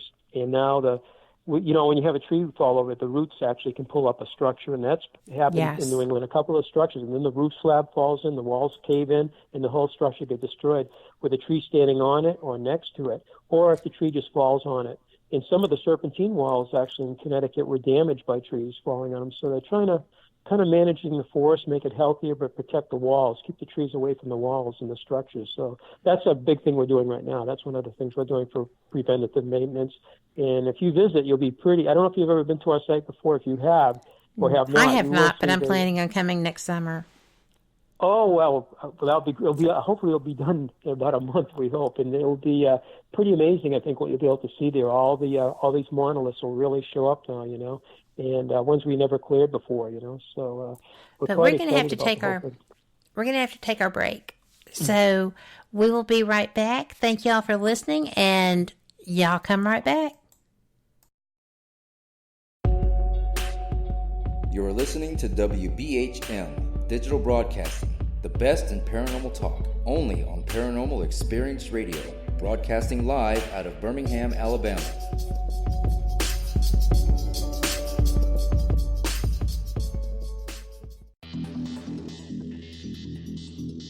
Several U.S. presidents are on record talking about the UFO mystery. Yeah, Presidents Jimmy Carter, Ronald Reagan both had UFO sightings of their own, but the current presidential campaign might be the first in which UFO disclosure has been championed by a major party candidate. DIA, CIA, it moves around, is operating a program to train psychic spies to spy and use their powers against Russia. John Ronson writes about this in The Men Who Stare at Goats.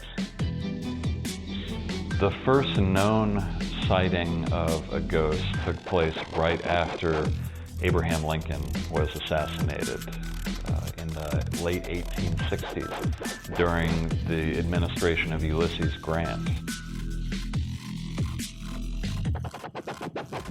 Project Paperclip, Clinton releases it all in 1998. possibly the unequal cooling of its surface. I say, do you still think it's a meteor, Professor? I don't know what to think. The metal casing is definitely extraterrestrial. It's a place where UFO hunters and scientists gather to examine paranormal activity in the region. Some of the documents, this is bringing Nazi scientists into the United States to work here. So we fought against the Nazis, and it's not, this again is not a revelation. As early as 1947, 1946, we knew some of this, right? On the paranormal, will we see U.S. President Barack Obama's foreign policy go intergalactic in a quest for gold stolen by aliens? We'll tell you at least how the White House responded to claims the chief executive has been teleporting to Mars. But let's get to today's Capitol account.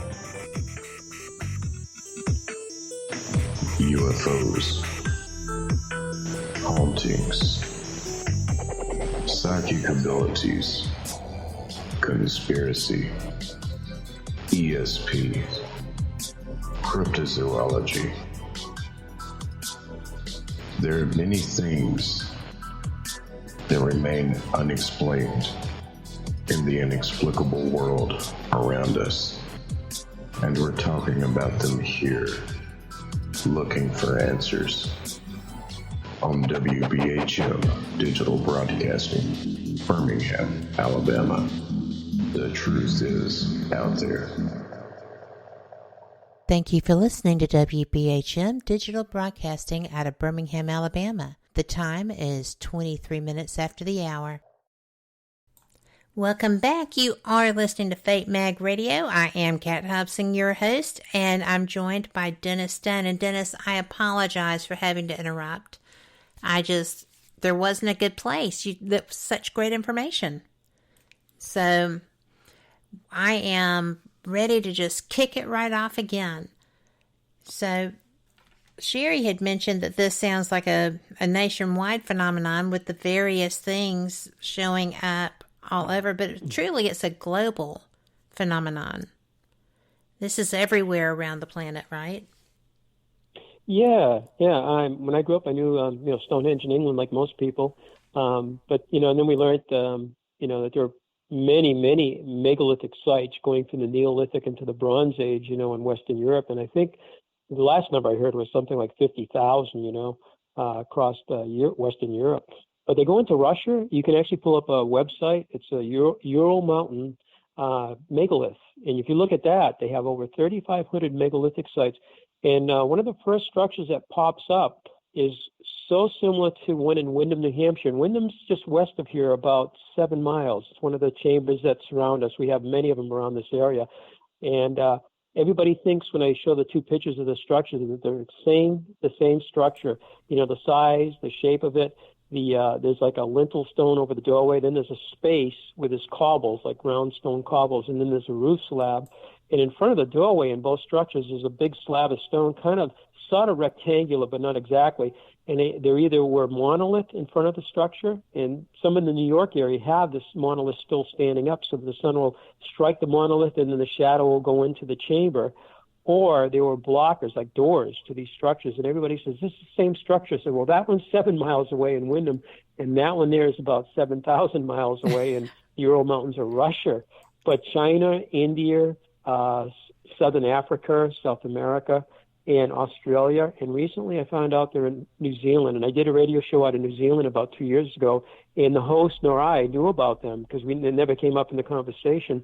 But they are on 6 continents out of the 7 continents, seem to have megalithic sites. And they look so much like the ones in Western Europe. The, dolmens are like big rocks with legs underneath them, standing stones. And our site has a structure called the V hut. It's shaped like the letter V as in Victor, and it faces southwest, and we always knew that. But around 1976, I saw a Time Life book, a beautiful full-color book with megaliths of Europe, and I came across a structure in Ireland called the Wedge Tomb, which we did later visit. Ireland has about 2,000 megalithic sites. So I went there with my dad back in the early 80s, and we visited a couple of, of the Wedge Tombs, and they always face southwest. The size, the shape, the orientation are the same as our site on both sides of the ocean. And we have a chamber called the East-West Chamber, and ours runs around 30 feet. And over in Europe, in France, up in the Netherlands, and also in Northwest Ireland, the same type of structure, and they call them galley or gallery graves, and they always run true east and west, 20 to 60 feet in length, and they have these big slabs of stones, or sometimes boulders, but usually slabs of stones stood on the edge, and they call them orthostats. And we have them on our site in the east-west chamber, and I show pictures of our structure and ones like in France or whatever, and everybody says, gee, it looks like the same structure, And, so how would a colonial, post-colonial family, why would they build the same type of structures and the same kind of the dimensions, the size, the orientation on both sides of the ocean, and for what purpose, if people say our site was built by the Patty family or something like that. But, so we have the same kind of.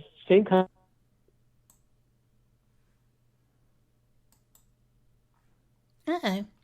Indeed, around the world. There you are. And Spain has a lot too.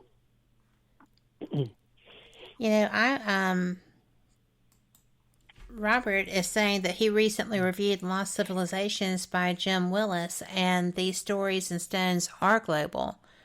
I actually just got a copy of that book sent to me, so I'm in the midst of it myself. But I think that is just way interesting. And, some people might think, well, if it's there in Spain or if it's there in France and the Netherlands, and then these people immigrated over here, maybe they just wanted to build something that reminded them of home.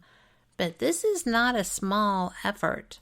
These are a great deal of work that would be very difficult for one man and his family to put together. If only for the tonnage. Right? Yeah, just our site alone, the thousands of feet of stone walls plus all the chambers. And he only had, Jonathan had like one son that lived, and the other son died at, I think it was 18 in Boston. And he had 5 daughters, and there may have been 2 other daughters we can't get the names of. So the story is, he was a shoemaker, 5th generation shoemaker, and that he had some domesticated animals like most people did back then, but he was a shoemaker, and he was a town tax collector for Salem. But stories go, he was a bootlegger, a mail robber, a bank robber, and he had nothing better to do with his time to have his 6 husky sons build the site. We only had 2 sons. He might have had, 5 husky daughters, I don't know, but to go up there and build and quarry and shape and move all these stones, and then to find out they're all over the landscape of the Northeast and same kind of, constructions going out west, 2,000 miles away. Yeah, I don't, and you mentioned that like in one of the explanations, and it's possible, some people did do this, is that what they call a Victorian lawn ornament. You might have seen one of these ancient megalithic ruins over in Europe. You move here, and then you want to build something like it. But this is, like you said, it's quite an undertaking. The carbon datings, the astronomical data, and the way the stones are shaped all indicate it's a Stone Age. And then the accumulation of soil next to some of the walls and structures, about an inch every 100 years in New Hampshire or in New England.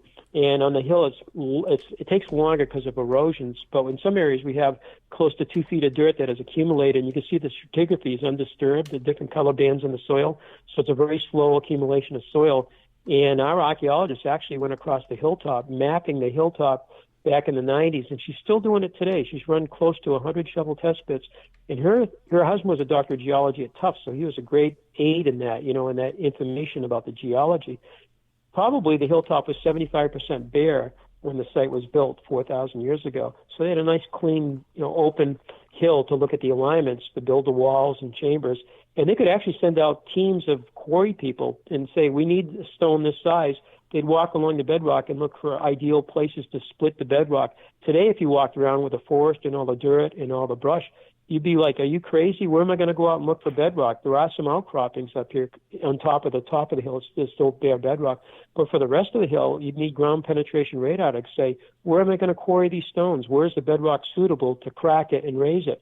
It's all buried under the ground, But the ancient people could have just walked around and see all this bare ground, all the bare bedrock, and it would have been a much easier task 4,000 years ago. And the other thing is we have a whole network of drains I mentioned earlier in the program. You wouldn't need that during the time of the Patties. The hilltop, the site had plenty of dirt in it to absorb rainwater. In fact, all the drains were in the cutouts in the bedrock were all covered with earth. And again, only a few areas had exposed bedrock. So the Patty family would not have had a water problem. The dirt and the vegetation would have soaked up the rain, all the rainwater and snow melt. But the ancient people having exposed bedrock, every time it rained or if the snow melted, depending on how the climate was back then, you would have water all over the bedrock, just puddling up everywhere. And what they did is they cut drains through the bedrock, and then they made underground tunnels, too, to keep the place dry. And they still work all these years later, they still work great. It was a well-thought-out, engineered storm system that was set up on the hill. And that's something that just some, shoemaker going up there wouldn't have done, I don't believe, Well, I can't imagine why they would have. Or, even if they wanted to, I think that the logistics are just completely overwhelming for that type of activity. And yeah. Even if you had a community coming together, you're not going to have a community that large that's going to be taking the time to be doing that, right? So right. A bond raising is one thing. That makes sense, a bond raising. But to build a bunch of Stonehenge raising is another. That's a whole different thing. Yeah, quarrying these stones, transporting multi-ton stones. Some of these big slabs are still on the side of the hill. They were 1,000 feet from the main site. And our thought is they would have transported them up. They were still going to build a much bigger site. And we have 33 of them now. And I've heard the word over in Europe, they call it lazy stone. It's a stone that was quarried, it was shaped, it was raised up, and they were going to move it, and they never did. And we have about 33 of them we found, and we keep finding more of them. I think after this forest project is done next spring when the snow's gone, I think we're going to find a lot more things out in the woods. That is just interesting. It should be next year, I think. Yeah, definitely. We're looking forward to that. So. Well, out of curiosity, how did you get the stone lifted back up after you restructured the two legs that were destroyed? Because that is a heavy stone. Did you have to bring cranes, or what did you do? Well, we thought about it for a while, and then we decided to use cribbing. So we got these 6x6 cribbing, and this gentleman that works with us has done a lot of heavy, lifting and everything. We didn't do it probably exactly like the ancient people did because, they would have used log levers and that kind of thing, to get the stone up probably, because it's about 9,000 pounds. Granite weighs about 163 pounds per cubic foot. So you can multiply, the dimensions of the structure, I should say of the slab, and that's how we come up with the estimates of the weight of these stones. And the table's about 9,000 pounds. And what we use is 12-ton house jacks to lift it up. We had 4 of them. So, 12-ton, 24,000-pound jacks, hydraulic jacks. We had 4 of them to help get the stone back in position. So we used a little bit of modern. We did it for safety. We did it for a time because if we did it, we try to maybe replicate what the ancient people did. We're not exactly sure how they did it. It could have been much more dangerous, I'm sure, and I don't think it would have been done very quickly either. We did it over a month period. I think it would have been longer because there's a lot of danger when you're moving these rocks, slippage and, in hands and feet and everything like that. So, we used 3 12-ton jacks to get that stone back in position. And it took quite a few days to get it back to where it's level now. We use modern levels and everything, and all this wooden cribbing. We carried, I don't know how many pieces of cribbing to, put under the table as we were raising it back up. And it went back into place, and it almost snapped right back into place. And the gentleman goes, my God, this thing went home. You could just tell when we got it level, it just kind of made like a clicking noise. The rock itself, you could actually hear this clunk. And we had a couple other people there. And it's like, oh, my God, it's back where it belongs, It was such a cool moment. That is such a cool moment. I mean, it's a goosebump moment. Yeah. It was something very special, We all heard it like, wow, that is so cool. It's home again. It's where it belongs. And it just kind of went back into place again. And so once we got it up, over the next couple of weeks, we rebuilt the legs. One of the legs had been destroyed apparently with a sledgehammer, the front left leg, but the next leg that was actually just knocked down. So all the stones went back in place, and we used pictures for that one. We did have it find a donor stone on one of the walls to rebuild that leg that they shattered with a sledgehammer, and it's pretty close to looking like it did. It did a really nice job. Our guy did such a nice job of picking out the right rock and everything. And then, of course, in that last step was put the speaking tube back together, and that came out really, really nice. So, and the nice thing is he's been called to do other projects around New England, too, and in New York. in the Westchester Putnam, where there's like 200 chambers. There's a couple down there that are slowly, deteriorating. The roof slabs are starting to fall in. And because we have this experience now, if there's something like this happens again, we should be able to make some repairs on vandalism. But we also know how to move, multi-ton stones and get them back where they're supposed to be, which is kind of nice. So not that we ever want to have that happen again, but we can do that, But so the cool thing is that nobody else heard that sound for 4,000 years until y'all put that stone back in place and it snapped in. That's a great point. And I think he brought it up too, because, the last time that happened was when they built this. And I'm like, so that's a great observation on your point. Yeah. And that sent chills down our back. And it really did. It clicked right back into place. It made this clunking noise, and it's like, wow, that's where. And even the speaking tube has like a lintel over it. And it's probably actually was bigger than I thought. And when we got that thing back using the jacks and everything, all of a sudden it kind of snapped too. What we thought we broke the stone, and it didn't. It just kind of snapped back in where it was supposed to go. And it did it on that too. We were like, oh my God, that is so cool. That we were is smiling so cool. and kind of laughing. Yeah.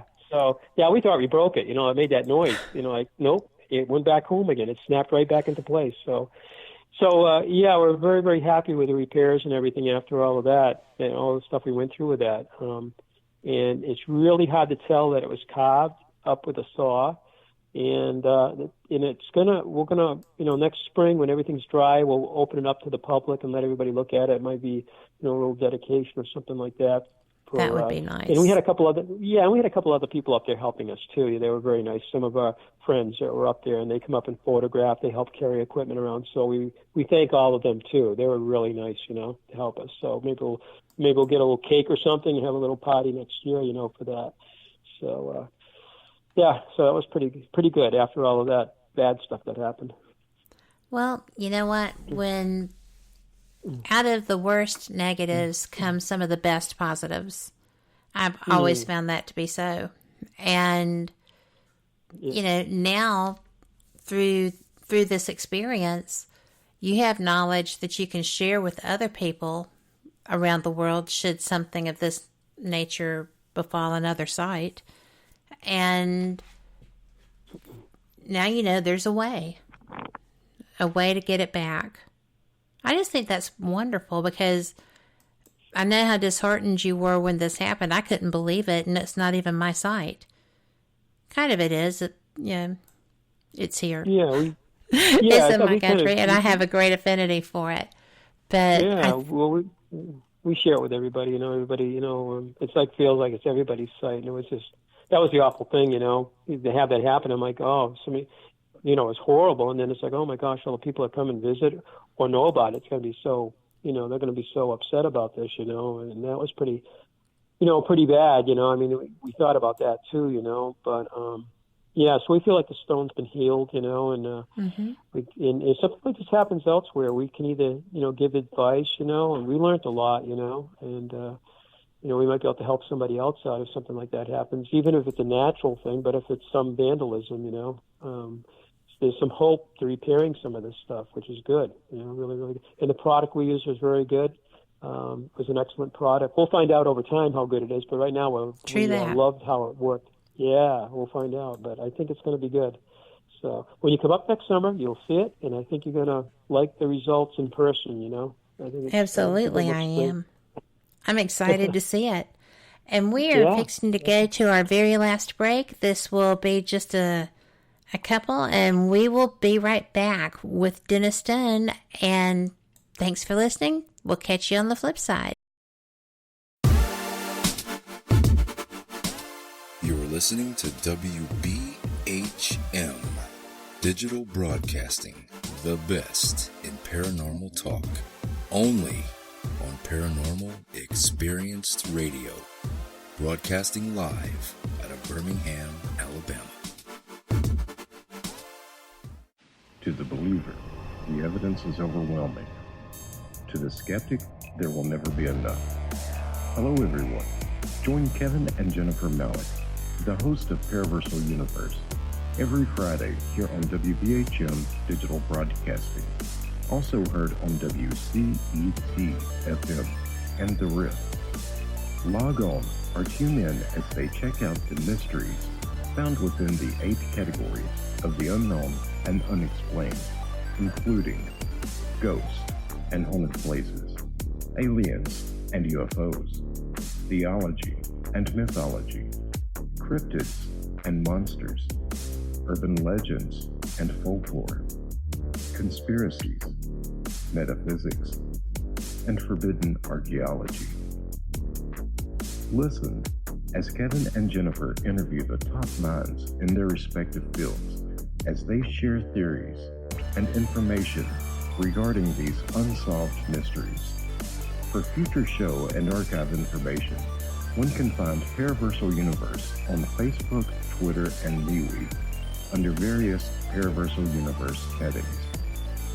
So, for excellent talk radio about the unknown and unexplained, check out Paraversal Universe, where all paranormal perspectives apply. Brought to you by the Northern Wisconsin Paranormal Society, Ltd., and produced by WBHM-DB.com. Thank you for listening to WBHM Digital Broadcasting out of Birmingham, Alabama. The time is 45 minutes after the hour.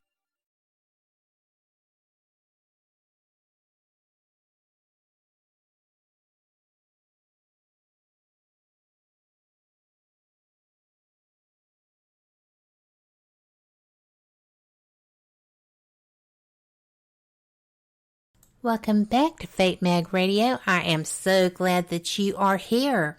This is our final segment, so if you have any questions, this would be a great time to just pop them over into the chats. We've got them open at Spreaker and WBHM-DB, and you can pick up that chat on fatemag.com as well. So I am really excited to be but to be getting the information wrapped up for this episode with Dennis Stone. Dennis, I absolutely love your site. I love your website. It's so full of information, and that is actually StonehengeUSA.com. So people can actually find you. Yeah. Yeah. And you're on Facebook. Facebook and Instagram, and there's an email address in the website. We've had the website, I think, since 1995, and that's the year that we were on an X-File. They put us on X-File, that show. I think because the director, I think, saw us for the first time, but we've had that website. We also have a free app download, too. It's under America's Stonehenge. You'll see a logo. You can actually do a tour of the site on your phone and it has text, pictures, and it talks to you. And you can use it at the site while you're there touring, and it's really nice. Or you can actually do it at home before you come, or if you never get to our place, which we hope you can. But you can see what everything looks like, all the different features and everything. It's kind of a nice way to take a tour of our place, without even leaving your house. Well, we have a question for you from Robert, and he would like to know, what is the most magnificent standing stone at your site? Well, it's the one that's actually fallen, I think, and it's about 14 feet long, and it looks very similar to the summer solstice sunrise, the top of it, because it has kind of an angle to it, and it was discovered in the late 90s by one of our friends, and a couple years later, our doctor of archeoastronomy from Penn State, Dr. Winkler, joined us. And so 20 years ago, he was doing research. He was trying to also identify some of those 23 star alignments that I mentioned earlier. He was working on that project. And he did find that a star named Izar actually aligned with that stone. And it was actually what they call a circumpolar grazing alignment. So during the course of the evening, the star would come around as the Earth rotates, and it would touch the top of that 14-foot monolith when you're standing at the astronomical center of the site. And unfortunately, he died. He had been there for 30 years at Penn State. He retired, and then he kind of focused on our site. He was working on a couple other projects, too. And around 2002, I think it was, he passed away suddenly, so we lost him. And he was doing a lot of work on our site. In fact, he was working on getting us on the National Register of Historic Sites. You have to go through your state capitol, then you go to Washington, and then it would get that recognition. And, and it would get more attention to the site. It's kind of a nice designation. We are a state of New Hampshire historic site, but it's kind of a National Register historic site. But he was working on the stars, and he was actually going back and looking at some of the solar and lunar alignments, too, just to verify and confirm the work we had done in the 60s and 70s. But that 14-foot monolith is actually a menhir, and a menhir means a long stone. A monolith can be, several feet tall. But when it gets to be a real tall stone, they refer to them as menhirs over in Europe. And this one here would have been pretty spectacular. And again, it's shaped just like the top of our summer solstice sunrise, which people probably, if they watched the show with Scott, America on Earth, that was one of the main. Yeah, it's kind of and the reason they shaped the summer solstice like that, we're not sure about the 14-footer, but it does fit into a notch about 4 or 5 miles distance. There are two hills that come together and they form a notch. And this stone is shaped just like the notch, the same shape as a notch. So when the sun rises, it rises on the notch in the distance over the top of that rock. And where you stood is actually an elliptical shaped stone circle. It's one of 2 stone circles at our site. And because in Europe there's hundreds and hundreds, actually thousands of stone circles, but we have 2 at our site. You stood in the center of that, you looked at the top of that rock, the horizon, and the sun rises 90 degrees to it. It's off a little today because the Earth's tilt's slightly different. And that's actually good because you can actually date a site that way, and that was actually kind of recognized back in about 100 years ago by a guy named Sir Norman Lockyer. And he was one of the guys working on Stonehenge and other sites. And he said, these alignments with the solstices and the lunar alignments are off a little bit today. If we could actually determine when they worked, we could actually date the site that way when the stones were set up. And so he was on that about 100 years ago, which is pretty cool. So it's a good way to date the site. So I think that's probably the coolest stone. The 14-foot monolith. I do like the summer solstice sunrise too, because of the shape of it. I like that one too. Yeah, it's pretty cool. Yeah. Yep. Well, we have another question, and this is from Sherry, who would like to know how many actual stones are standing in this location. Yeah, I'd say about half of the stones are still standing, and the other half are fallen. Some of the biggest ones, like the May Day sunrise, we had the cross-quarter days, which are days in between the seasons, and this is true of Stonehenge and many other sites in Europe. It's also true of, America's Woodhenge, which is Cahokia Mound State Park in Illinois, which I've been to. It's an amazing complex of pyramids, and it had a wooden circle, like near Stonehenge. There was a site called Woodhenge. It was all made out of wood. Gone today. They put up concrete pillars to represent. Well, actually, that had the cross-quarter days there, too. And Mesa Verde in Colorado had cross-quarter days. And our site has them. And so May Day is about 10 feet tall. It's not as tall as the 14-footer, but it's one of our taller ones. It's fallen over. It looks like a gigantic arrowhead. And then just down from that on the sunrise is the equinox. And that stone is about 10 feet. And that one fell over, too. And it's laying down. We thought it was part of it's so big it looks like a piece of bedrock, but it's actually an ancient standing monolith, or it was at one time, and it fell over in the distant past. And we found it, I think, around 1975. So those are, huge, and they're fallen. The winter solstice sunrise is fallen. So about half are fallen, half are still standing, and that's pretty true of anywhere you go in the world. Like Stonehenge, I got pictures of a lot of Stonehenge. I've been there 3 or 4 times. I didn't realize how much of it had fallen down. And you visit it today, a lot of that was restored back in the 40s and 50s with great big cranes standing up some of the stones. I had no idea at the times I visited how much they had actually restored some of that. That's interesting. So we had the same thing. Yeah, really big cranes too, yeah. I mean, you can probably Google it, restoration or repair of Stonehenge. And I'm going to say around 1950-ish, plus or minus a couple of years. My wife just saw it the other day on her. She goes, oh, my God, History Channel, I got something on Stonehenge, and there's a great big cranes there standing it up, a lot of the stones. So a couple of the trilithons and some of the other sarcens, I think. I think that is just really neat. Is that something that you feel like you would want to do, or are you comfortable just leaving them as time and nature has placed them? Yeah, it's like, I get mixed emotions. I would love to see them stood, but also there's new dating methods too, like they call optically stimulated, although it's been around for a little while, optically stimulated luminescence. You can actually take dirt next to a stone and they can send it to a laboratory, and they shoot lasers at, they clean it, and they shoot lasers at it, and it gives off radiation, and it can actually tell you the last time that dirt saw the light of day.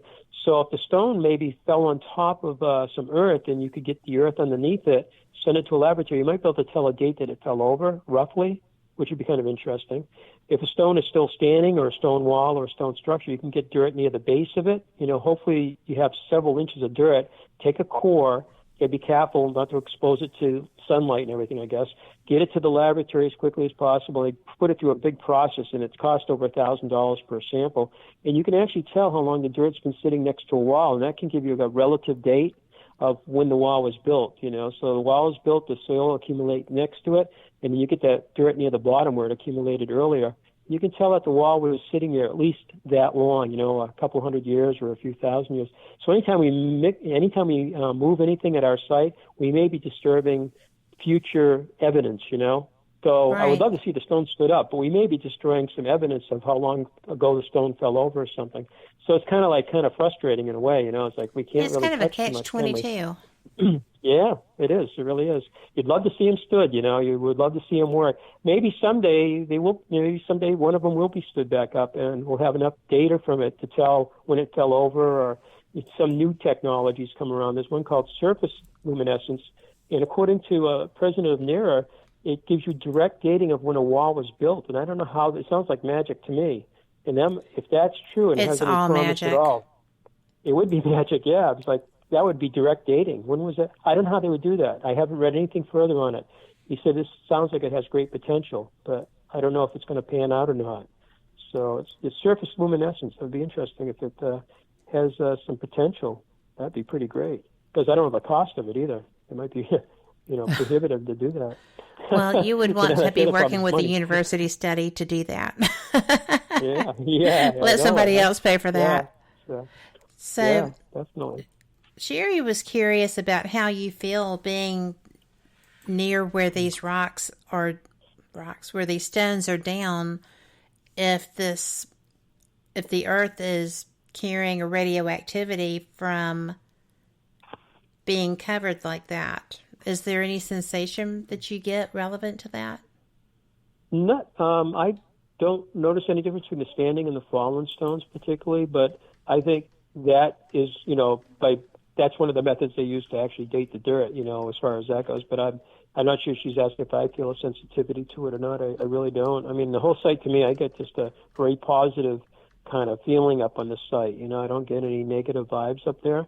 And a lot of people that come down, a lot of our visitors say the same thing, other than I mentioned the Native American and he's a really nice guy, and that was his experience, but mostly I get positive comments from people up there. This is a very peaceful, very serene, not a negative place. And maybe some people that, have had bad experiences that haven't told us, but it just feels like a very peaceful, beautiful place up there, basically. Well, that's the impression I get from the photos. Yeah. When I'm looking at the photos, it's just we were very... Chaco Canyon. Yeah. So, we were at some of the national parks just a few months ago. We went to 4 in Mesa Verde, and I get, nice, just very, very, I know, I was on vacation, so that was a good feeling, number one. But I was at those parks, too, and it's where people actually lived. Our site, we don't think was a place of living. We think it's a place of worshiping. So it wasn't really a domicile or a habitat site, we don't believe. But the sites we visited out west were both religious and a living place. But I had a nice experience there, too, just a really pleasant experience being out there. I have not really been any place that was ancient that I have not found a great peace in. There is an exception always to prove that rule, but as a rule, any place that I've traveled to experience things of this nature it just soothes. It's almost like bringing you with it. Yeah. And I get that feeling too. when I look at your imagery. Oh, okay. Yeah. That's the way I feel when we're there, too. And I mean, even in Europe at some of the sites, again, you're on vacation, kind of in a good mood. But when I visited Stonehenge and some of the sites around, and even in Malta, we went to Rhodes. All those places, kind of a nice really nice experience. You want to go back, you really enjoy it. And our site has just a very pleasant, every time I walk the dogs up there, I'm up there almost every day, just a very, very nice experience up there. And our visitors coming down say the same thing, so it's not just me, I think, So. Yeah. And Robert suggested that it might be interesting to use remote viewing on that site, on your site. And I was like, Yeah. I had not really even thought of that, but I think that would not be a negative.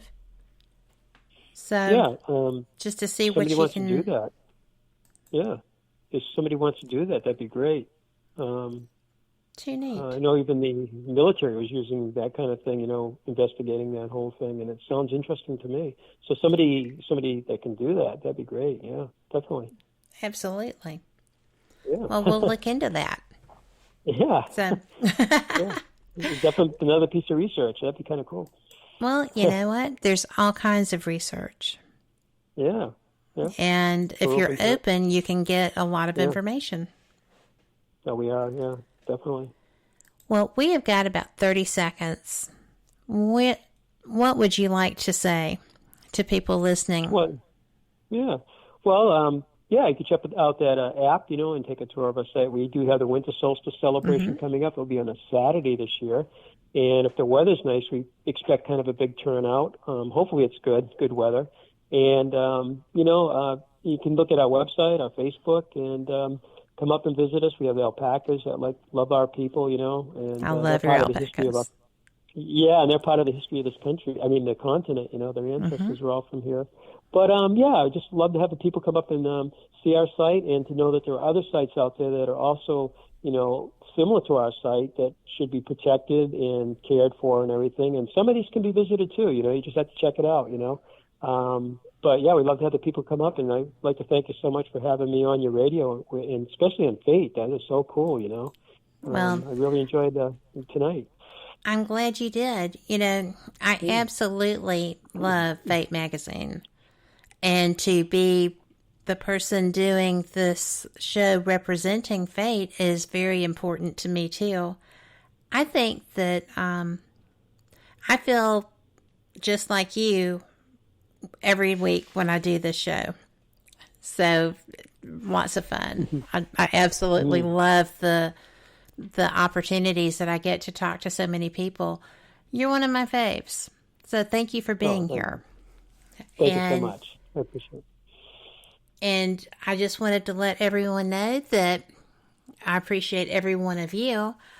We are actually fixing to start our week here. We will have Denise Pridemore tomorrow night with the Paranormal Pride. I will be back Wednesday with Paranormal Experienced Radio, where my guest will be TJ Justice, and we will talk about upcoming events that he has. We have the Paraversal Universe is kind of on hold right now. Kevin is ill. And we will be having Ghost Talk Radio. Then I will be back with Fate Sunday night. That's going to be so much fun. That will be a paranormal roundtable consisting of Butch Wiskowski, Frank Lee, and Pete de Havilland. And I am very excited about that. We will be covering cryptozoology, ufology, noetic sciences. We are just going to hit all the bases. So y'all come and join. Bring your questions, because these are some of the best in their fields. And it's going to be a lot of fun. Go out there, be the change you want to see, be the friend you want to have, and we will